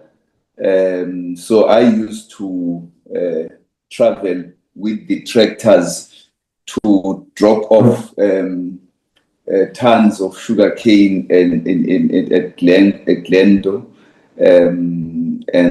So I knew the sector during my childhood. Now, so I have a passion somewhat for it, and sympathy, I must say. The industry in KZN seems to be in a perfect storm of a depressed domestic market, collapsing logistics at Durban Port, extreme weather, and rising input costs.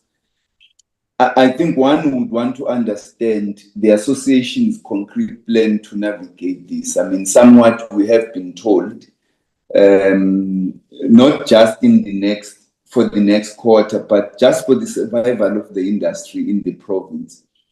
The central issue for me is whether the industry can remain profitable for growers and millers in KZN, and whether, in light of the current challenges that the industry faces, it won't prioritize survival and recovery at the expense of transformation.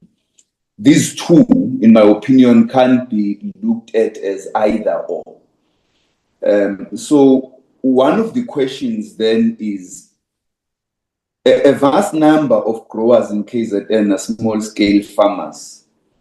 What is the current state of these growers? How many are currently delivering cane? What is their average debt level to the millers? And what concrete support is the association providing to prevent them from abandoning the industry, given high input costs and delayed payments?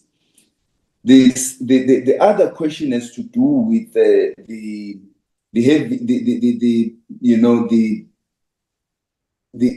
port and logistics crisis, if I may put it like that.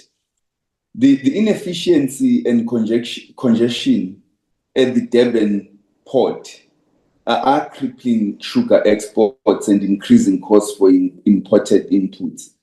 What is the strategy to secure efficient, dedicated shipping and logistics for sugar exports, separate from the general port chaos?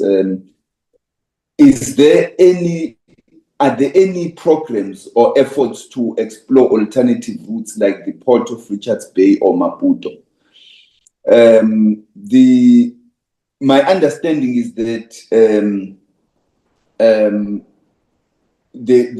there are possibilities to explore those alternative routes. The question is whether we are exploring them.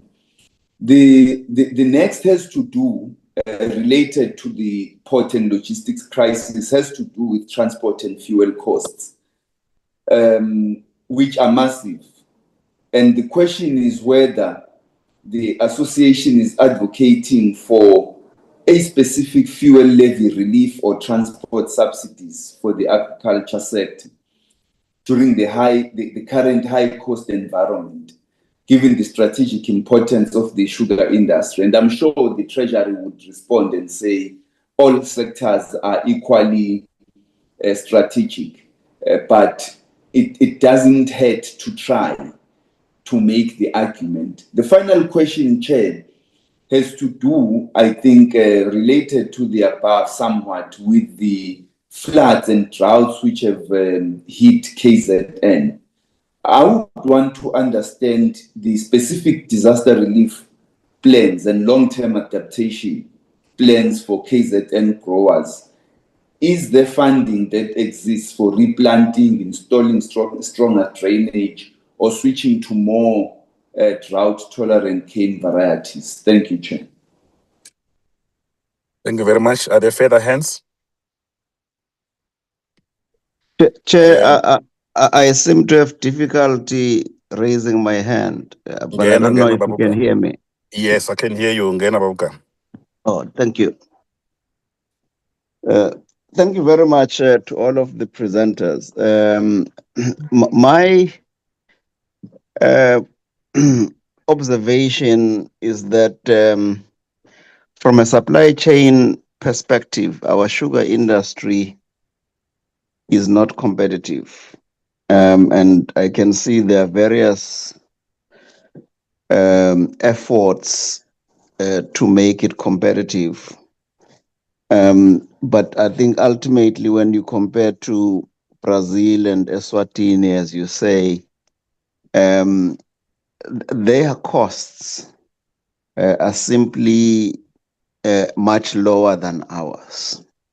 And I don't know if there are strategies around yields that can come to bear, but also some kind of consolidation, because if you say the small scale sugar growers, they range from 0.5 hectares.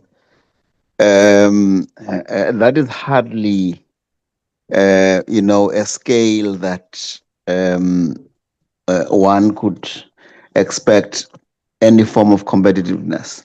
So from a country perspective, if you analyze the entire value chain, you will see that our supply chain is simply not competitive, and it is supply chains that compete.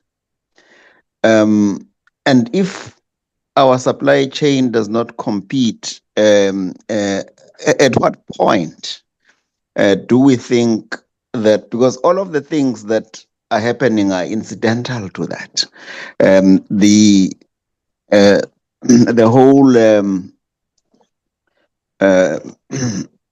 Tonga Hewlett issue is incidental to a supply chain that cannot compete, and there is a need for consolidation in the industry in order for things to make a little bit more sense for everyone.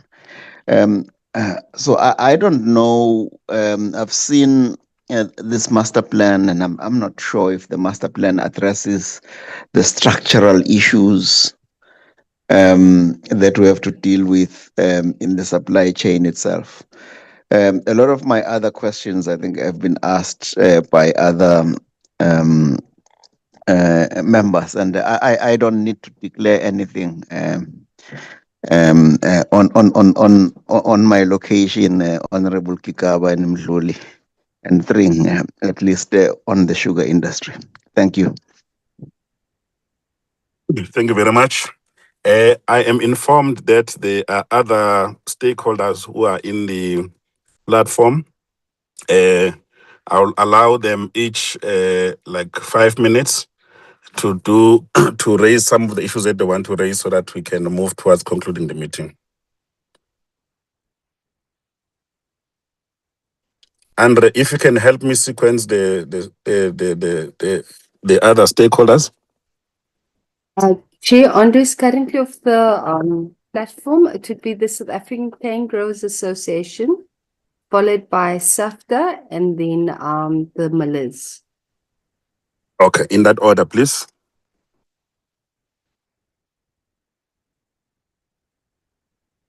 Thank you, Honorable Chairperson Masina, and also to honorable members of the committee, the Deputy Minister Kodlimpi, and the officers of the department. Obviously, most of our stuff is also covered by SASA because we as association from there, but it's just to add a few on what they've already indicated. I think as cane growers, we are representing the growers as they were indicated, around 26,000 small scales and 1.125 large scale growers. We are as growers, obviously as the base of the supply chain, which is described by the master plan. What we are indicating is that without any cane in the ground, there's no sugar industry. There won't be any mills, no transport contracts, no seasonal jobs, no rural procurement, no diversification into biofuels, and no future industrial opportunity built on sugarcane. So we are saying without locally produced sugar, the South African food and beverage producers and consumers are also at the whims of the global sugar markets, which have volatile pricing. We've identified some of the issues that are concrete threats to the industry. Without repeating what the SASA has indicated, I would just like to add some few points to the committee. The tariffs and TOMAT were raised as one of the threats to the industry. Should those two issues not solved, it makes the eventual success of the master plan aims very hard, or even if not possible to achieve. The master plan is not about crisis. It's also about opportunity. And we need to build new demand for sugarcane, which includes bioethanol, sustainable aviation fuel, as it was mentioned by my colleagues earlier. Hans also indicated, he cited an example from Brazil. I would also just like to indicate that in India also has an ethanol blending program which created new demand for agricultural feedstocks and reduced reliance on imported fuel. It also supported farmers and advanced a 20% ethanol blending target. The Indian government has reported major gains from the program, including foreign exchange savings, crude oil substitution, lower emissions, and substantial payments to distillers and farmers. I would also like to highlight the issue of the diversification. Already there's an international company that has committed to investing 1 billion into South Africa for the development of biofuel facility. So among so many other uses, sugarcane is the ideal feedstock for biofuels. And to achieve all of this, investors, they need certainty. Growers need certainty. Millers need certainty. And if South Africa wants bioethanol, sustainable aviation fuel, and sugarcane-based industrial products, then we need clear blending policy, market rules, procurement mechanisms, and coordination across the relevant departments. This is where we are. That's why we're here as cane growers, because we believe in the master plan, and we just ask the committee to also believe in it too. Biofuels, they require clear blending policy and market rules, procurement mechanisms, and coordination between the departments, the DTIC, Mineral Resources and Energy, Transport, Agriculture, National Treasury, and other relevant departments. This cannot remain a discussion that moves from one department to another without resolution. If South Africa wants biofuels and sustainable aviation fuel and sugarcane-based industrial products, then government must create the enabling conditions. The opportunity is significant. Biofuels can create new markets for cane. They can support rural jobs. They can reduce exposure to fuel import shocks. They can contribute to cleaner fuel objectives. They can give growers and millers a future beyond a shrinking domestic sugar market. But that future depends on decisions. Chairperson and honorable members, the message from Second Growers is straightforward. The sugar industry needs urgent and consistent action across the full value chain. It does not help to stabilize Tonga Hewlett if imports continue to displace local sugar. It does not help to pay tariff relief if milling capacity collapses before that relief takes effect. It does not help to speak about biofuels if the policy framework needed to unlock the investment remains uncertain. The master plan will only work if these issues are treated as connected and urgent by all parties, including government policy makers. That is why Second Growers is asking this committee to help drive implementation discipline. We ask for urgent finalization of appropriate ITEC and trade-related interventions. We ask for immediate unlocking of promised operational funding to keep Tonga Hewlett's mill open and fully operational during this critical period. We ask for immediate engagement on Tonga Hewlett, the ITC, and all other affected parties before the liquidation process advances further. We ask for clear policy decisions to unlock biofuels and related diversification opportunities. As we ask that the master plan be treated not only as an industry plan, but as a rural economic stability plan and an industrial development plan. South Africa does not have many large-scale rural value chains left. The sugar industry is one of them. It supports livelihoods in some of the most vulnerable parts of the country.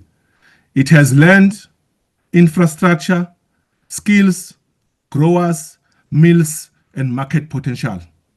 These are the assets worth protecting. But protection alone is not enough. The industry also needs a growth path. That growth path is possible if we act now. Stabilize milling, protect local production, unlock new markets, and give investors the certainty they need to build the next generation of sugarcane-based industries. Second Growers remains committed to constructive engagement with all stakeholders. We are ready to work with this committee, the DTIC, the ITC, and other departments and industry partners. But our message today is that implementation can no longer wait. For growers, timing is everything. Thank you, Chair. Thank you very much. The next stakeholder. Good morning, Chairperson Masina. The members, the honorable members of the Portfolio Committee, the DTIC and its organs, and the value chain stakeholders.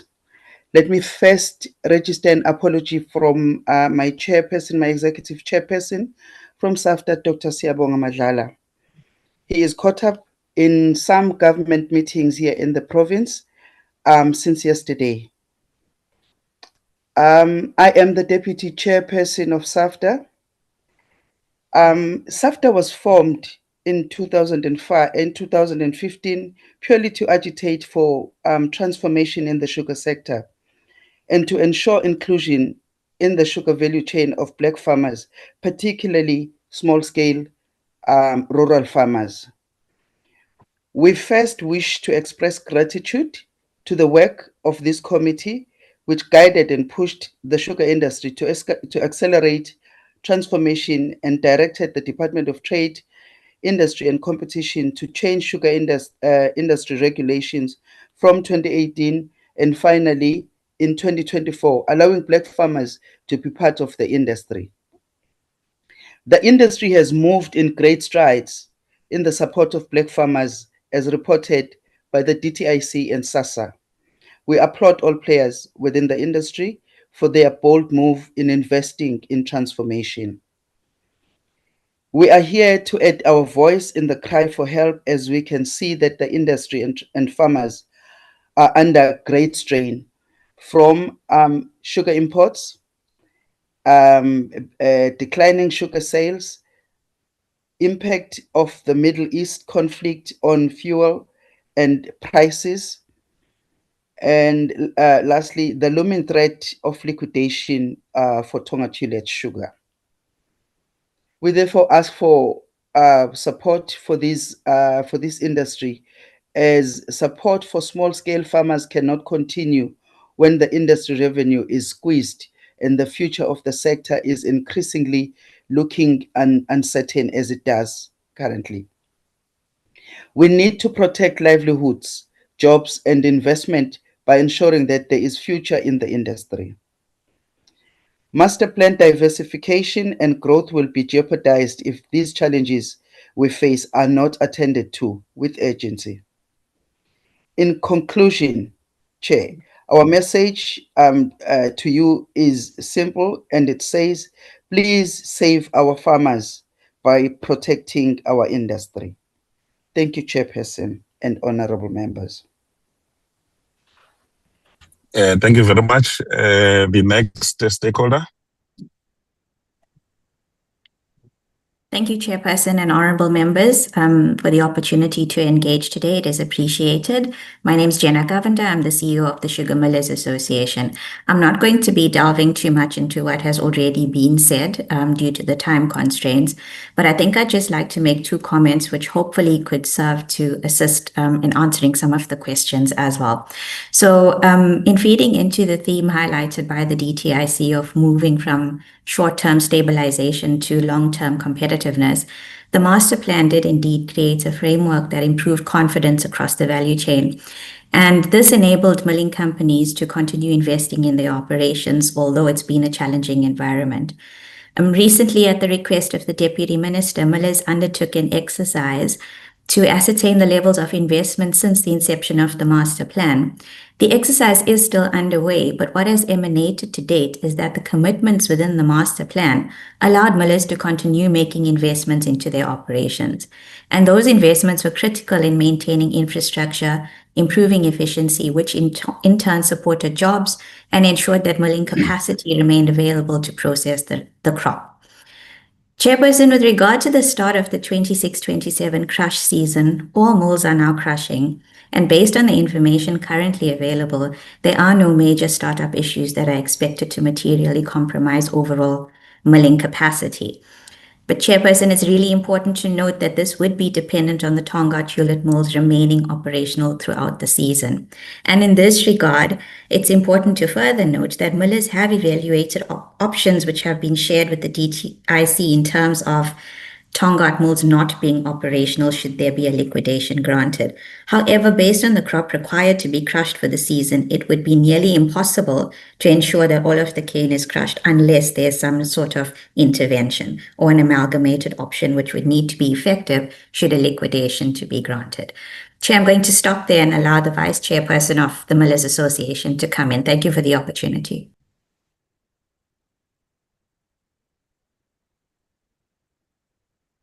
Thank you, Jenna. Chairperson, if I may continue.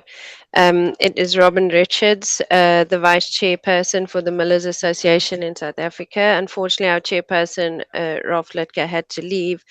Good afternoon, Chairperson and honourable members. And let me close, rather, because we're running out of time and we've heard a lot and we've seen a lot. And thank you for allowing us to be here today and to present. Following on from our CEO of the Millers Association, Jenna, I think it's clear that what we presented to the PPC today and its members, then the key messages in addressing significant challenges in the South African sugar industry through a practical evidence-based approach. There are a lot of the asks that we have made today and asking for your cooperation and support because it is expected to improve a lot of the challenges we are facing, and it's feasible to implement and provides measurable benefits that outweigh the growth. And by that, I'm talking about the effective implementation of phase 2 of the master plan, the policy certainty, and the necessary legal instruments or legislative instruments required for successful diversification, which is possible, and which our members and the industry are committed to, Chairperson. Along with that, we have I think it's always necessary to look at maintaining that sugar tax moratorium so we can give effect to these. And one of our biggest crises right now is the tariff and the urgent intervention meant to save the industry. And one of our core priorities has always been retention and growth of our small-scale farmers. So in summary, I think the evidence supports the asks today, PPC and Chairperson, and the benefit outweighs the cost, and we hope and continue to work towards the sustainability of the South African sugar industry. Thank you very much.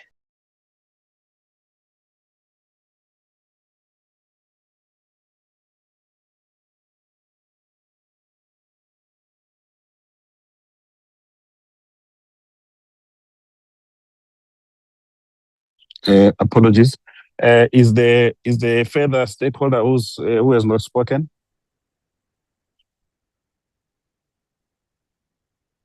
Seemingly everyone is covered now.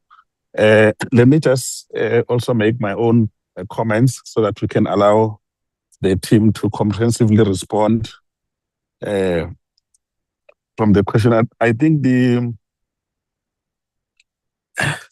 I just want to know from SASSA, because in some of the publications, it appears that you are also owed almost $500 million or something. To confirm that, and whether or not arrangements have been made to ensure that you are settled as an association. And secondly, with regard to Tongaat, there's supposed to be some dates where binding offers are going to be made, which date is going to determine whether or not the court case continues. I just wanted to know whether or not discussions are currently underway between all the players who are involved in this specific matter as a second issue. And the other issue I wanted to understand from DTIC, already you have your skin in the game, 2.3, 2.5, whatever figure you want to believe as per the information that is shared. Is there an appetite to or an offer or an appetite to take stake in THL, and to what extent are you having those kind of discussions as the DTIC, either through your entity like the IDC and so on? So I would like to get a sense with regard to that, if there are options on the table that are talking to that particular proposition, amongst others. We will probably try and see to what extent you can then answer those questions, and then we can then have a way forward. I'll now hand over to DTIC and SASSA to address us.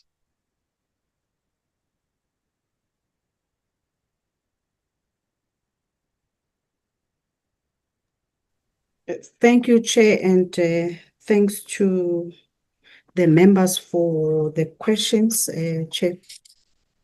I wanted, Chair, in terms of the responses to the questions that have been posed by the members, first to allow IDC to respond on the issues related to Tongaat. also the, the plans that they've put in place in terms of, the Tonga Tulip matter, but at the same time, the preparations for the forthcoming, court case. And then thereafter, Chair, I would also request the Commissioner, Chief Commissioner Kawa, to request him to respond to the issues of the, the tariff application, as well as the trade remedies for the sugar industry, the request in terms of, what are the trade remedies that have been, what is the thinking from ITEC in terms of protecting the industry from, dumped, imports and so on. And then thereafter, Chair, I would then come back to respond specifically to the questions related to DTIC. And then I wanted SASSA, Chair, to respond on the diversification options that have been mentioned earlier on, and also the indication in terms of the funding gaps and so on and so forth. And then I'll come back later, Chair, to respond to other remaining questions. Can I then start with the colleagues from IDC, Chair?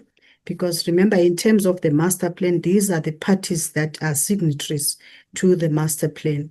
And definitely it's important that I give them an opportunity to respond to some of their specific areas that they have, put some commitments in terms of the implementation of the phase 2 of the master plan. Thank you, Chair.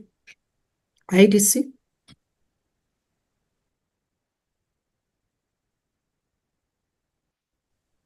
Morning, Chairperson and the honorable members. This is Luandi Somakupula of the IDC. Chair, we entered the fray as IDC with one objective, which is to save the regional economy, the jobs and the livelihoods in the region of KZN. That objective, Chair, has not changed. To date, Chair, IDC continues to provide the oxygen to THL Chair being Tongat. And that oxygen is in the form of the facility. We call it a post-commencement funding, Chair. We started at something which was less than $1 billion, and we've been increasing and extending the facility, Chair, as and when. And we're gonna continue to do that, Chair. Right now, we are sitting at 2.5 billion. And if there is a need to increase, and if there is a reason to extend the facility, we will certainly do that. Then on the liquidation, Chair, I don't even want to get to the details of it for obvious reasons, Chair. The matter is sub judice. Safe to say, as IDC, we are doing everything possible not to get to that date of the 17th. And how not to get to that date, Chair, is for us to engage all the stakeholders. And without even mentioning them, Chair, I'm happy to say there is huge alignment to date. We are engaging almost every day. Every party that is on this call and all the parties that are not here, Chair, we have been engaging with them. So ours is to oppose the liquidation, and we have done that publicly. But beyond that, we're saying let's not even go to that date because we don't know what the judge would say on the day, Chair. I stop there, Chairperson. Thank you very much. Thank Luandiso. Chair, can I then move to the next stakeholder who is participating in the master plan, ITEC? Nkosi kakhulu sisinqumi yenkosi sihlalo ngeli thuba loba nathi sike sihlomle. And thank you once again to the members for the question. Let me just address the two questions that have come our way and maybe make a broad comment. I think the first question came from Honorable Thring, who was asking what additional trade remedies the department is considering to protect against unfair import competition. I think the presentation from SASSA and that from the department as well would have set out the review of the dollar-based reference price, a form of variable tariff setting, which is currently being reviewed, and wherein the recommendation and determination by the Commission is imminent. So that is one measure, which is the tariff that many on the call have been speaking about. The second is that we have received from the South African Sugar Association an application for safeguard measures. Now, safeguard measures, for the benefit of our lawmakers, are volume-based measures that deal with a flood or a flurry of imports that are sudden enough, that visit injury on the domestic industry. And that remedy or instrument allows for the setting of tariffs for a 3-year period on institution of those measures were a case to be made compellingly. They allow for a 3-year period of duties being levied at a higher level than the WTO bound rate. At the moment, the WTO bound rate for sugar is 105%. It's only the constitutive ingredients that make tea or coffee that come in probably a bit higher, and maybe rum and whiskey, which have higher bound rates. Tea about 170%, coffee 119%, rum and whiskey 121%. And those safeguard measures, were the case to be compellingly made, would allow for a determination that duties be set at much higher than that bound rate of 105%, subject to a liberalization, which means gradual reduction over that 3-year period. So those are the two measures that we are seized with at the moment.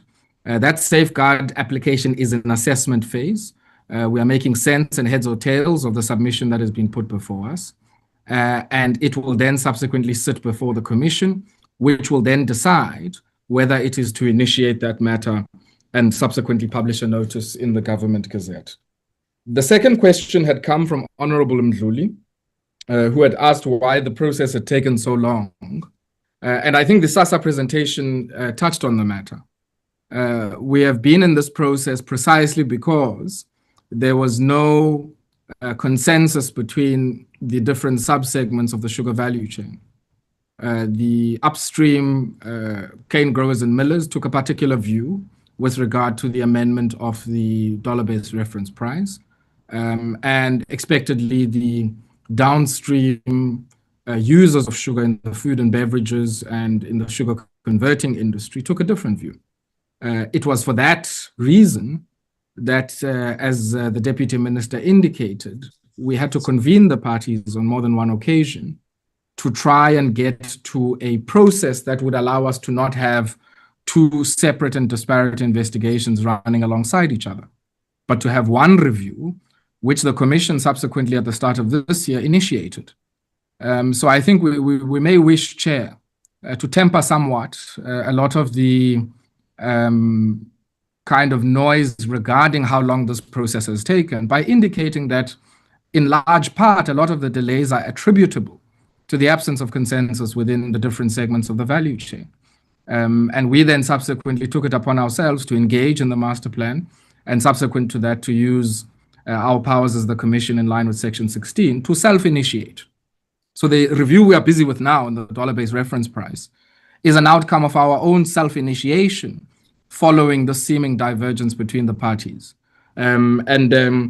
I also take the question regarding what is the expected timelines. Well, suffice to say, we think a recommendation to the two ministers, the Minister of Trade, Industry and Competition and the Minister of Finance, is imminent. With regard to an expected timeline, I certainly can't say because these matters are sitting before the Commission at the moment, and we anticipate that we should have a recommendation shortly. That recommendation will immediately be dispatched to the two principals, who will then, in applying their minds, communicate accordingly both to the industry, to lawmakers, and to the South African public.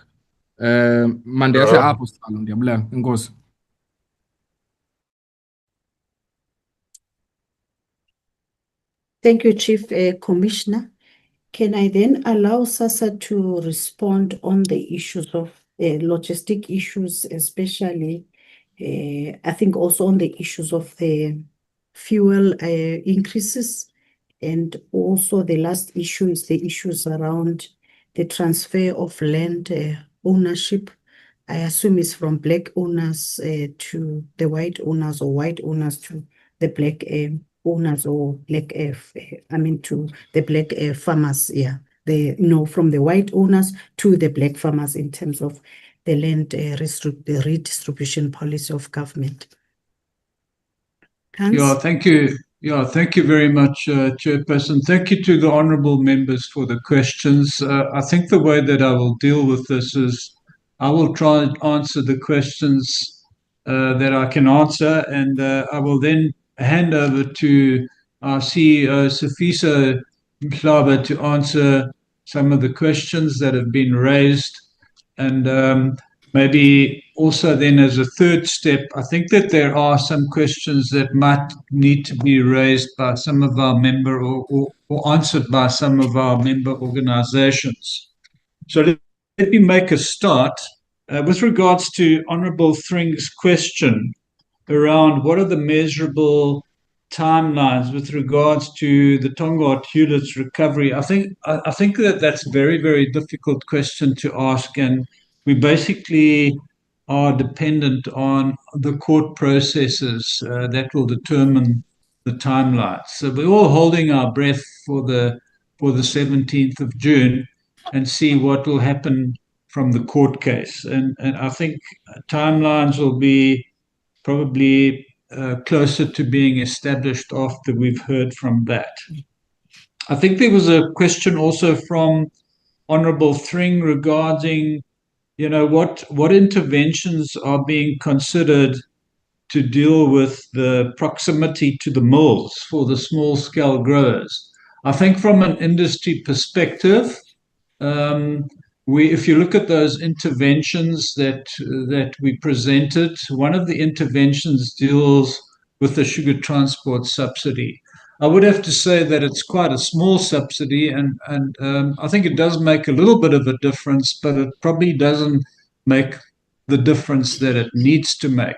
And so from an industry perspective, we are funding that subsidy for the small-scale growers. I think I'd have to ask the Cane Growers Association and SAFTA to comment on whether they are able to source any other grant funding or transport subsidies. I think there was a suggestion from one of the honourable members that we should at least try to do that. But from our perspective, it's just through our transformation intervention that we do fund a small transport subsidy. I'm going to leave the questions that Honourable Mhluli raised for Sifiso to answer. I'm going to Honourable Chance's questions around transformation program funding. He requested or asked whether there was any grant funding involved or who funds this. I think that in the presentation I did clarify that the entire transformation program and transformation funding is self-funded by our industry. So all the growers and all the sugar milling companies reach into their pockets to put that funding in place. And it comes off as a cost, as an industrial cost from our proceeds line in our accounts. So it is self-funded by our industry. I think Honourable Chance also asked the question around biofuels, wanted to know more detail about, what are the capital costs involved in putting up a biofuel plant. I would probably guess that it's in the region of about 5 billion rand to achieve that. You wanted to know a little bit more detail. I don't have that to hand at the moment, and we will make a note of that and maybe let you have via a communication what those are. I would have to go to our guys that have done the feasibility study to look at those costs. So we can let you have those. I'm going to leave the rest of the questions from Honourable Chance to Safiso to answer, and maybe also get the Cane Growers Association as well as SAFTA to talk about the potential consolidation of some of the small-scale grower operations into bigger units. I think we already have that, especially in the Mpumalanga areas, in the irrigated areas where the small-scale growers are operating as larger units and then share the proceeds amongst themselves that they derive from their production. But I'll let the grower associations comment on that. Going to Honourable Gigaba's questions. I think those, again, are for probably the grower associations and for Safiso to answer. The congestion at the Durban port, is there any alternative port for exporting our sugar product? I think that we maybe failed to mention that we do have a share in the facility in Mozambique at Maputo, so there are exports exiting from there as well. But I think those are largely questions that need to be answered by the grower associations. Are we applying for transport subsidies, floods and droughts, disaster relief plans, etc.?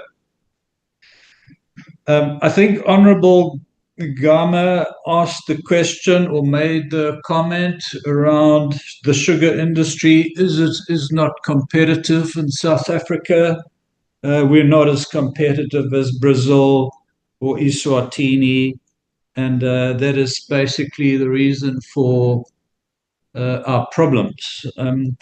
I think that Safiso can comment on this as well. As the CEO of SASA, I think that we constantly look at the cost effectiveness of our operations as the South African sugar industry, both from a growing and a milling point of view. There is a very reputable international organization called Landell Mills Commodities that tracks on an annual basis the competitiveness and the costs associated with growing sugarcane and milling that sugarcane and making sugar from it. And they produce the information with respect to more than 100 sugar-producing nations in the world. And South Africa has gone backwards a little bit in the last few years, but we still feature in the top 20 of more than 100 sugar industries in the world with regards to overall cost competitiveness of producing sugarcane. And I think that that is a remarkable achievement, taking into account that we have the most southern located mill in the world. And sugarcane really thrives the closer you get to the equator. There's absolutely no ways that we could compete with Brazil. Brazil is by far the most cost competitive. It's the largest scale sugar industry in the world. And but taking all of that into account, despite the fact that the sugarcane in Brazil probably grows twice the height that the sugarcane grows on average in South Africa, we are still very, very cost competitive and way above the average. So I don't quite agree with that conclusion, but I'm also happy for Safiso to add to that. So maybe I can then turn to Safiso. Safiso, are you able to maybe weigh in with answering some of these questions? I think you're probably in a better space and know more detail about it than I do. And then lastly, we'll look to our member associations to see if they can answer the questions. Just to also say, Chairperson, if there are any questions that we're missing, please, we're very happy to provide you with a written response to the questions if we can't respond to them today. So let me go over to Safiso then. Thanks, Safiso. Thank you, Hans, and thank you, Chair, for the opportunity to come back in.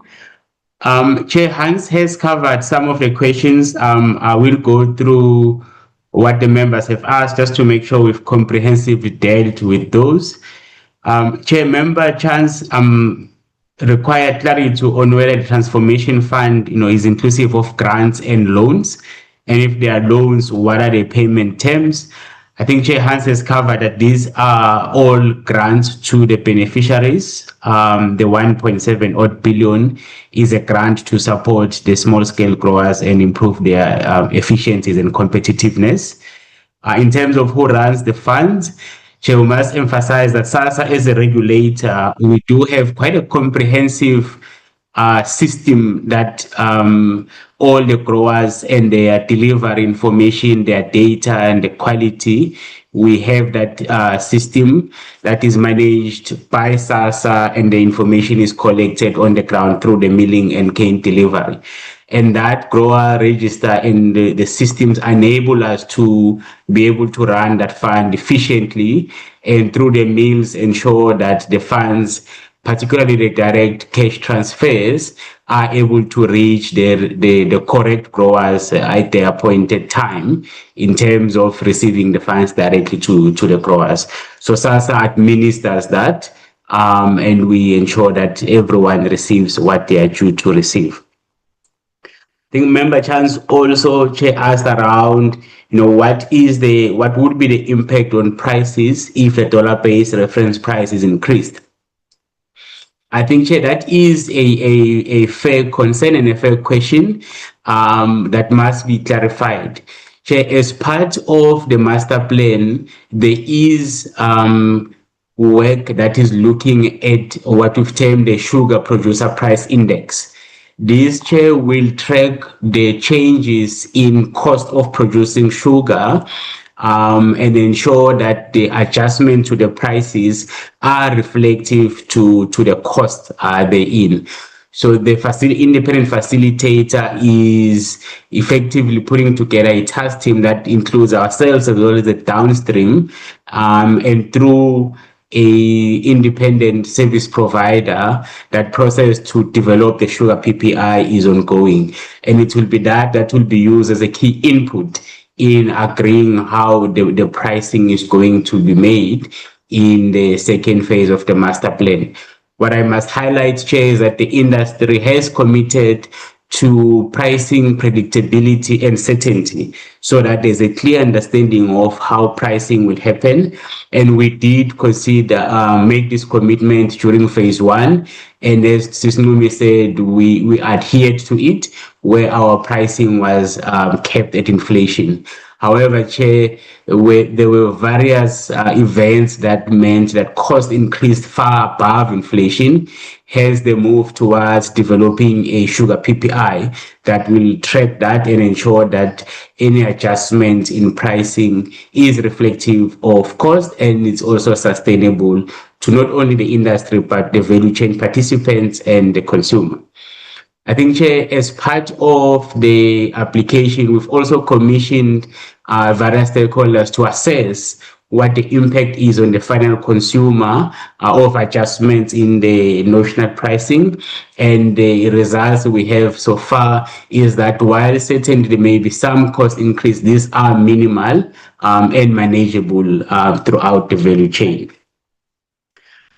Chair, Member Musikati did raise a question around self-sufficiency. She highlighted that the objective was to be 70% self-sufficient by 2026 and 100% by 2030. Chair, I think we can certainly confirm that from a sugar production perspective, we are a surplus producer. So we produce more sugar than required for the domestic market, and hence we have to export the surplus sugar. Chair, just going through, Member Kikaba did raise some comments around the port issues and any efficiencies or consideration to using other ports. I think Chair Hans did indicate that we are a quota holder in STEM for the mills that are based in Mpumalanga. The export sugar, instead of coming all the way to Durban, it is diverted to STEM and exported through Maputo. using the rail system there, and that does give some efficiencies and cost savings. In terms of the terminal in Maiden Wharf in Durban, we are happy and proud to say we continue to work quite well with our TNPA and the guys at the port, and we have had limited impact on our ability to export our sugar. In terms of looking at the Richards Bay, I think it's important to understand that we have a facility in Durban that can house about 500,000 tons of sugar, and that is the facility that we use in order to store the sugar and get it ready for export.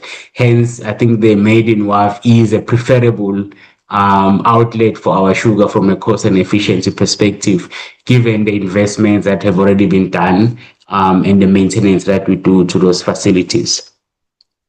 Chairman Kigaba also spoke around the floods and the drought and the changing agroclimatic conditions that are facing KZN, and whether there are any investigations or funding towards drought tolerant cane varieties. I can confirm, Chair, that through our Sugarcane Research Institute, SASRI, we certainly have various research programs that are looking at the patterns of climate change and what impact this will have on the industry. There is a lot of work that is ongoing on that front, and we are forward looking to say which areas will be predominantly affected as a result of the climate change and what patterns need to be put in place to respond to that. So there is ongoing work on that, Chair, as well as looking at varieties, whether it's drought resistant or whether it's disease resistant, that we are investigating and continually looking at improving the industry. Chair, Member Gama spoke around our competitiveness relative to Brazil and Eswatini as two examples. I think Chair Hans has responded to this, but what I would like to highlight, Chair, is ultimately, given the fact that sugar cane is planted on the ground, the agroclimatic potential needs to be taken into account to look at competitiveness.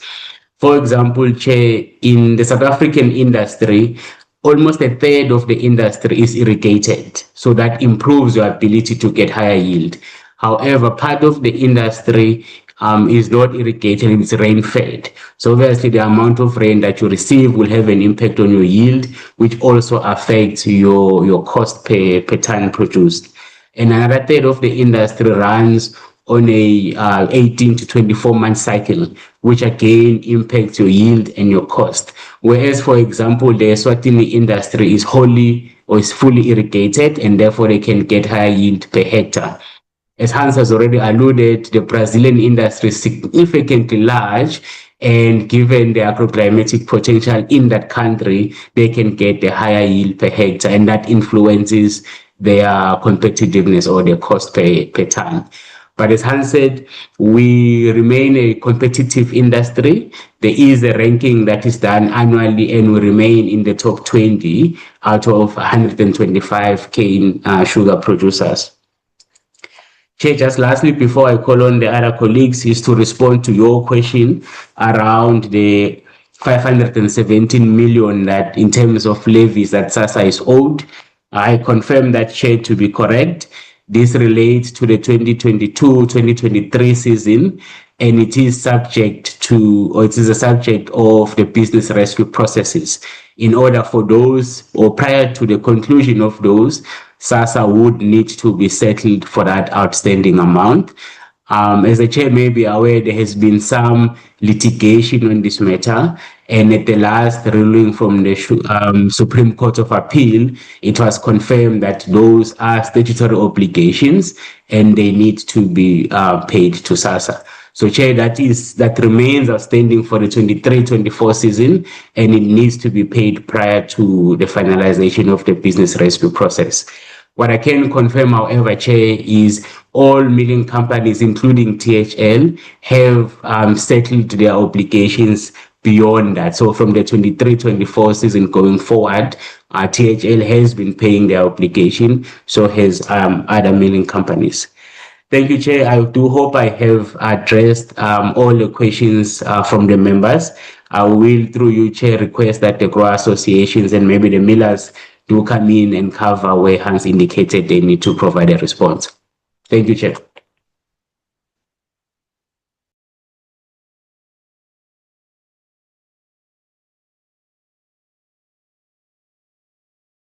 Yeah, Chair, could we go to Thomas Funke, Dr. Thomas Funke from the Cane Growers Association first, and then to Mr. Tandawaka Sabia from SAFTA. You want to take over, Thomas?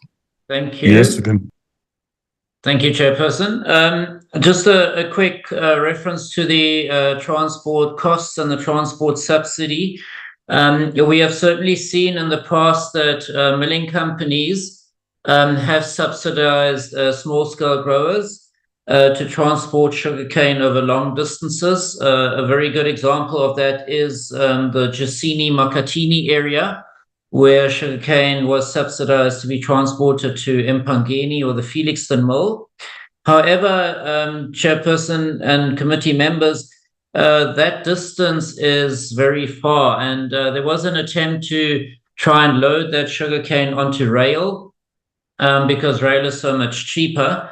But unfortunately, that hasn't been successful. We're hoping that in future with Transnet, there may be opportunities there. Just to put it into perspective, the recent diesel price increases have doubled the cost of cane transport. A truck transporting sugarcane uses 50 liters of diesel per 100 kilometers. That's roughly 1,500 Rand per 100 kilometers. And if you work that out to a per ton basis, that's 46 Rand per ton per kilometer for a full truck. And last year it used to be around 22 Rand per ton kilometer. So it just shows what massive impact that has had. From the small-scale grower farming operations, consolidation is always a good idea. However, in KZN, the small-scale grower farms are often far apart and far away from the mills, and consolidation is not always possible. Mr. Sifiso Mhlaba spoke about the various varieties, and we have also looked at a type of insurance for floods and droughts. However, that is extremely expensive to maintain and often does not cover the extent of the damage caused. So as Mr. Mhlaba has highlighted, there's an ongoing process to try and optimize varieties. But at the end of the day, I think climate change and these devastating weather events are here to stay, and farmers need to also proof their farms with proper planning in order to try and mitigate some of the impacts. Thank you very much.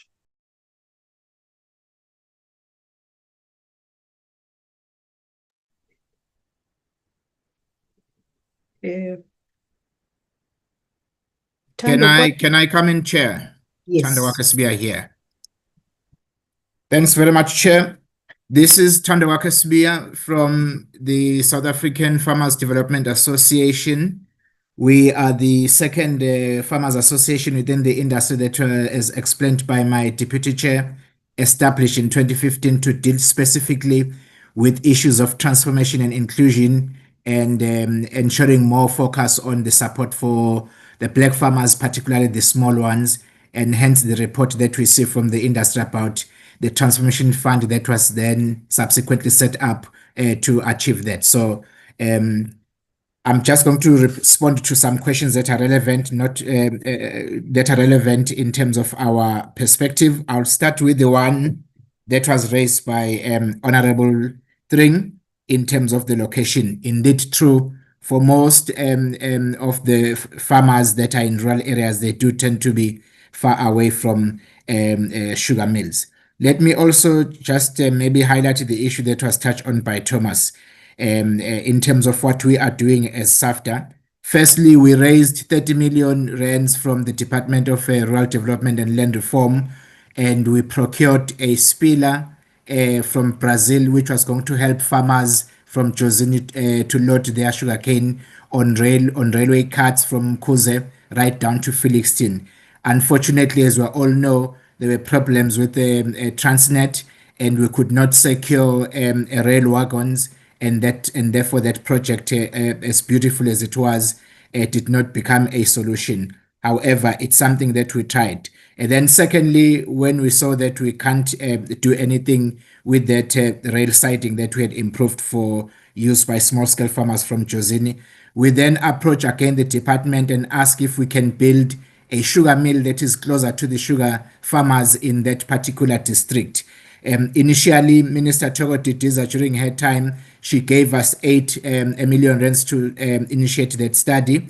And then the project has since been taken over by the National Treasury. They are investigating a bankable feasibility study, which will be concluded by the end of this year. And we're hoping that if this becomes a success, it will then help hugely to make sure that farmers in Jozini do not transport their sugarcane 200 kilometers away from Jozini and down to Empangeni. Hopefully, at some point, we'll be able to provide some detail to this committee around how this project that SAFTA is doing with the National Treasury is progressing. Secondly, on the issue of diversification, I think the SASA chairperson did indicate that a lot of ideas that are being investigated for diversification, which do tend to be large-scale projects in their nature, some of them are not moving forward. It's because of various issues, whether it's government funding or other factors. We do want to point out that diversification is not only looked at, or should not only be looked at in terms of large-scale projects. There are also smaller-scale projects that can also involve small-scale farmers.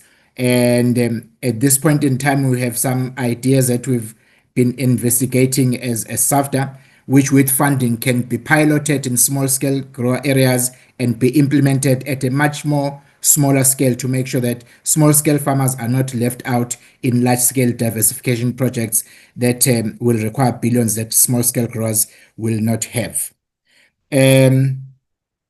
I think the issue of consolidation that was raised by Honorable Gama and Honorable Chance has been appropriately addressed.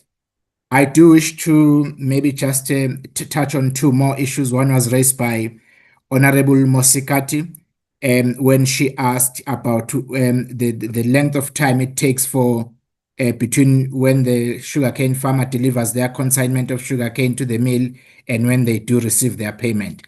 It does tend to be a bit longer in our case. It's much shorter in other industries. For instance, when we visited India, I think we discovered it takes like a week or something for them to get paid. It is much longer in our case. For instance, if you deliver your sugarcane now, today, you will receive your payment sometime in July. However, again, as SAFTA, because our intention is to always provide practical solutions for farmers, we have come up with an intervention that we call EPOT. It's more of an invoice discounting, where farmers can deliver their cane and bring their invoice and say, I am due so much from the industry. Can I get some part of that as a facility? I'll then pay it and settle it when I get my payment from the mill. To date, we've raised about 20 million as SAFTA from National Treasury through their jobs fund and also with Kagiso Trust. And we're looking at growing this so that farmers can be able to manage their cash flow and not be affected by the longer period of time it takes for them to get payment once they've delivered their cane. Lastly, the issue of disaster relief plan that was raised by Honorable Gigaba. Indeed, true, it is something that is becoming more of a concern. And when that does happen, the people that are more vulnerable are small-scale farmers because they don't have any buffer in their balance sheet or cash flows to be able to deal with disaster. It's something that we've thought about at some point as an industry, and I think we'll just need to maybe progress discussions even with the government to say, how can we put together a plan that will make sure that our farmers are not impacted by adverse weather patterns that are becoming more common in our days. Thank you, Chair. Thank you, colleagues, for the response, and thanks, Chair, for the opportunity to allow members of the Sugar Master Plan to respond to some of, I think, the very important questions that have been raised by the members. I think there was an important question, Chair, that was raised by, I think, Member Mdluli in terms of phase one, moving to phase two of the sugar industry master plan. What has been, the non-compliance or what has not been achieved in terms of the phase one of the master plan. Must indicate that one of the biggest opportunity for the industry was mainly around, the excess sugar that they are selling at a loss, especially to the export market. And I think moving to the phase two, one of the issues that we want to focus on that we have picked up that it needs to be elevated is the diversification.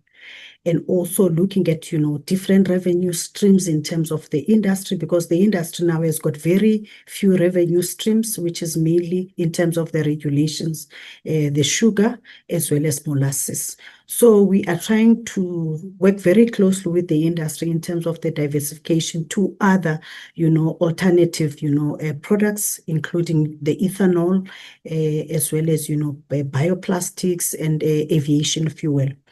And I think the issue which will be important for government is mainly around the policy framework to enable the diversification. So we're working very closely with various departments, including the Department of Energy and Electricity, as well as the Department of Mineral Resources, as well as Petroleum, in terms of the biofuels, framework and so on and so forth.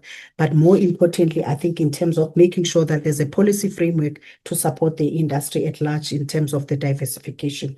So those departments are very key, Chair, in terms of making sure that there's proper diversification that is taking place in the industry. That is the Department of Mineral and Petroleum Resources, as well as the Department of Agriculture and the Department of Electricity and Energy. So we're working very closely with them, but we need to make sure that there are, tight, kind of interventions that have been put in place. One of the proposals from the Department of Mineral and Petroleum is around the re-establishment of the biofuels task team. If you remember, there was a BTT task team that was looking at the biofuels. So we want to actually continue to work very closely with them so that they are able to re-establish that task team. And I think the industry was participating in that task team so that we're able to ensure diversification, especially on the bioethanol as well as cogeneration and so on and so forth. And then, so that is the matter that we think it was not achieved in terms of the phase one of the master plan. I think also some of the issues that we've picked up, Chair, was that we've continuously seen the import pressure in the industry. And some of the imports were mainly from, of course, from Eswatini, and also some of the imports from the deep sea imports, which I think the Chief Commissioner has indicated to that. Hence, I think we see, the industry has submitted the application for, trade support and so on and so forth. And this is because some of the companies which are operating in South Africa, they are also operating in the SACU market and so on and so forth. So, so there's a need for the industry also to work very closely with the big producers, especially with the Eswatini Sugar Association, so that there can be some form of, regional, integration or regional projects that we can sort of work with, especially with Eswatini, especially on the diversification and so on and so on. So those issues are being discussed as part of the master plan so that we're able to collaborate with big producers, especially in the SACU market and so on and so on. Whilst, we are deploying some of the trade remedies as the Chief Commissioner has indicated earlier on. And then the last point is around the HPL, Chair, which I think Member Tring has actually indicated that there's a need for the Portfolio Committee to assist us to support this work, especially working with the Treasury in terms of the moratorium that is in place. And I wanted to really request the members of the committee to assist us with this because it's quite a complex matter, noting the issues that are being raised by the members, and also noting the balancing act that needs to be undertaken in terms of, the products that are used now by the industry, alternative products like stevia, which in some instances, those those sweeteners, they are not even healthy for our people to actually consume them and so on, as one of the members has indicated earlier on. So in short, Chair, I think I want to say thank you so much to the members. And I think the issue of Tonga Tulet is actually, I think, a priority issue for all of us. And I think the timelines are going to be difficult for all of us. They will depend on the proceedings of the court. But we are, as our colleagues from IDC have indicated, that there is a stakeholder engagement that is taking place in terms of, engaging with Tonga Tulet business practitioners and also the parties that are here who are interested to actually propose solutions in terms of the Tonga Tulet matter. So we are indeed continuously engaging on such issues. I want to sum it up, Chair, by giving to the facilitator in terms of wrapping up the issues, and then we will hand over to you, Chair, and the members. Thank you so much, Chair. Thank you very much, Ms. Mohaule, and thank you very much to the colleagues that have made the presentation. I think from us, from TIPS, we are positive, honorable members, that we'll be able to achieve what we have set for ourselves. But I think all what is needed is commitment. One of the key issues that is we need just to make sure that we put more effort on is the issue of diversification. And we have since recognized the fact that the issue of funding is critical. It's one of the issues that we have since raised with those that are involved in the sector, because we may have to approach the capital markets for us to get funding. It will require us to work together and firstly know exactly which products that we want to prioritize moving forward. And I think these are discussions that we'll be having within the task team, because that's what's very, very critical that we do.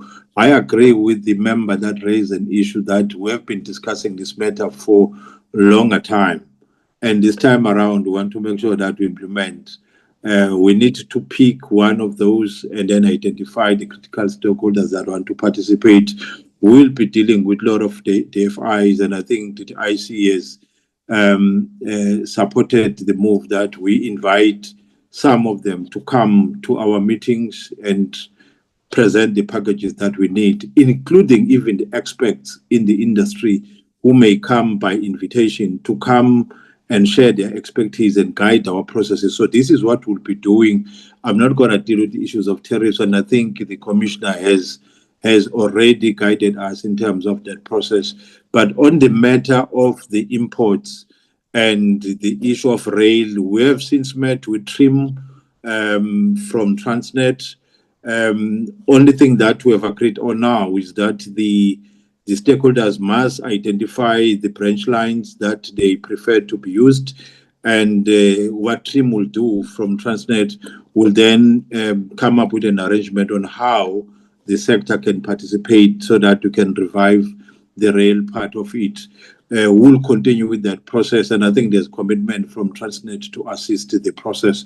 On the issue of SARS, I think there will be a commitment. We're just finalizing the process in terms of ensuring that custom and excise plays a key role in ensuring that there are no illicit imports that come in to destabilize the local procurement. So that will safeguard and will make sure that there are measures that are clear to protect that, because we want to make sure that we manage the risks moving forward. And the last point that I want to raise with the committee is the issue that is cross-cutting, job creation as well as transformation. Those are matters that we want to focus on as per the key priority of the seventh administration. And our view is that we'll expect the stakeholders to share their job plans over the next 3 years, so that we can make our own estimates how many jobs that will be created. Then we can monitor the implementation. If there are any risks, together we're able to mitigate. So we must be able to create jobs, because if the industry doesn't do that, we'll be then moving behind and regressing as an industry. So these are some of the issues that we'll be presenting as we move forward to make sure that we safeguard the industry and protect it.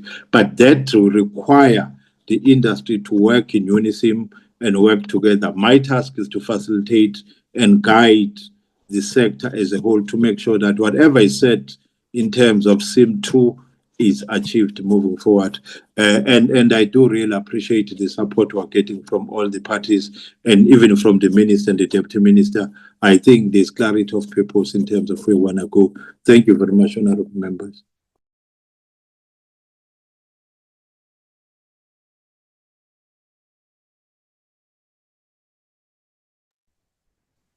Is that all from industry players? Chair, if you will allow me just to also express my huge gratitude for inviting us today. I think it's always a great privilege to present to the Portfolio Committee, and we really appreciate that you do take an interest in our affairs and our industry.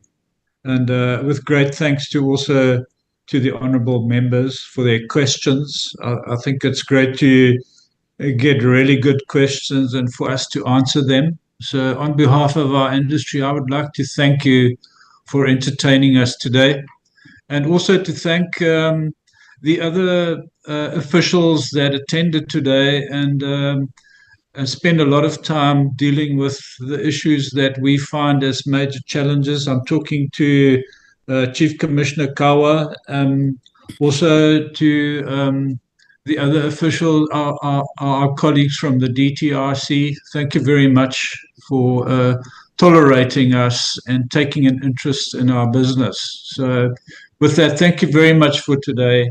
And on behalf of the industry, farewell. Thank you. Thank you very much.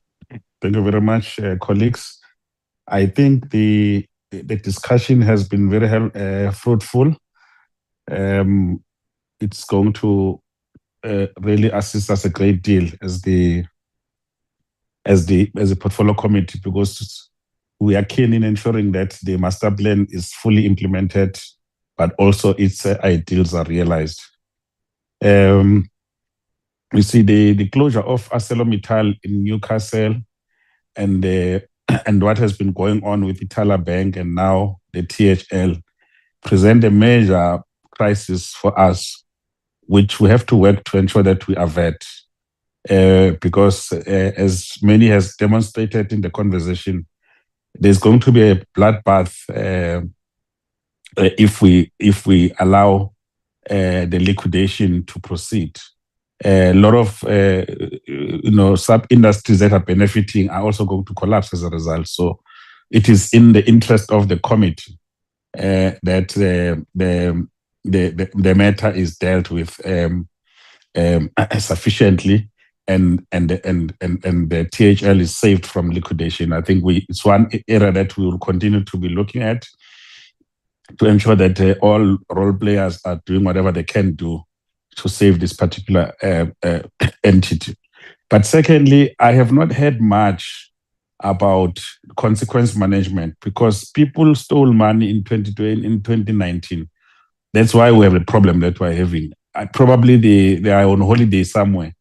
We're busy as a country trying to reimagine on how to save this entity because it experienced that financial sorry, scandal. I see now. So what's that now?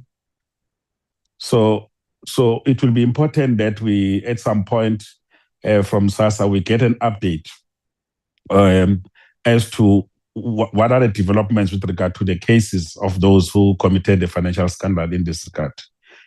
The second issue that I wanted to emphasize is just the ITEC. If you can really work hard to ensure that safeguard measures are in place after having followed all your due processes, to ensure that we can provide some protection to this industry, not undermining the rules of the WTO and so on and so on. And I think that you've really raised some of the issues that are critical in this space, and we really have to make sure that we are properly aligned. The call for diversification, what we can say as policymakers is that we just need proposals from the industry, which proposals could be looked at and ensure that you can then formulate appropriate policies that are going to support this particular industry in a way.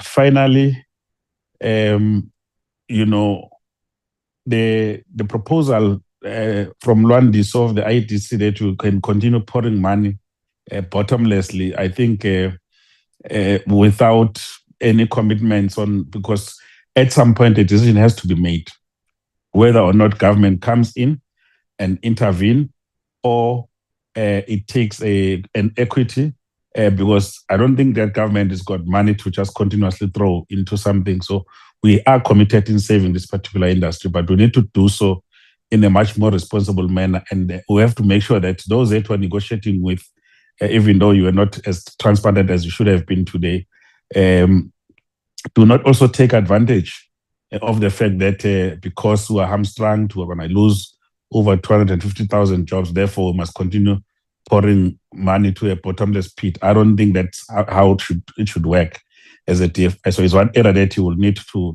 really look at.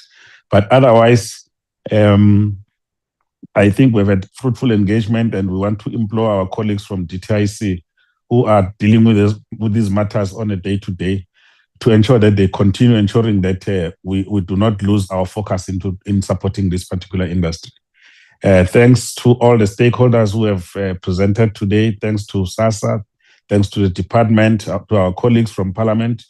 Let's take a keen interest in terms of what needs to happen to save this particular industry. With those words, the meeting is officially adjourned. Thank you, Honorable Chair, Honorable Members. Thank you, Thank Chair. you, and Chairperson. honorable members. Thank you, Chair. Thank you. Thank you, Sihlalo.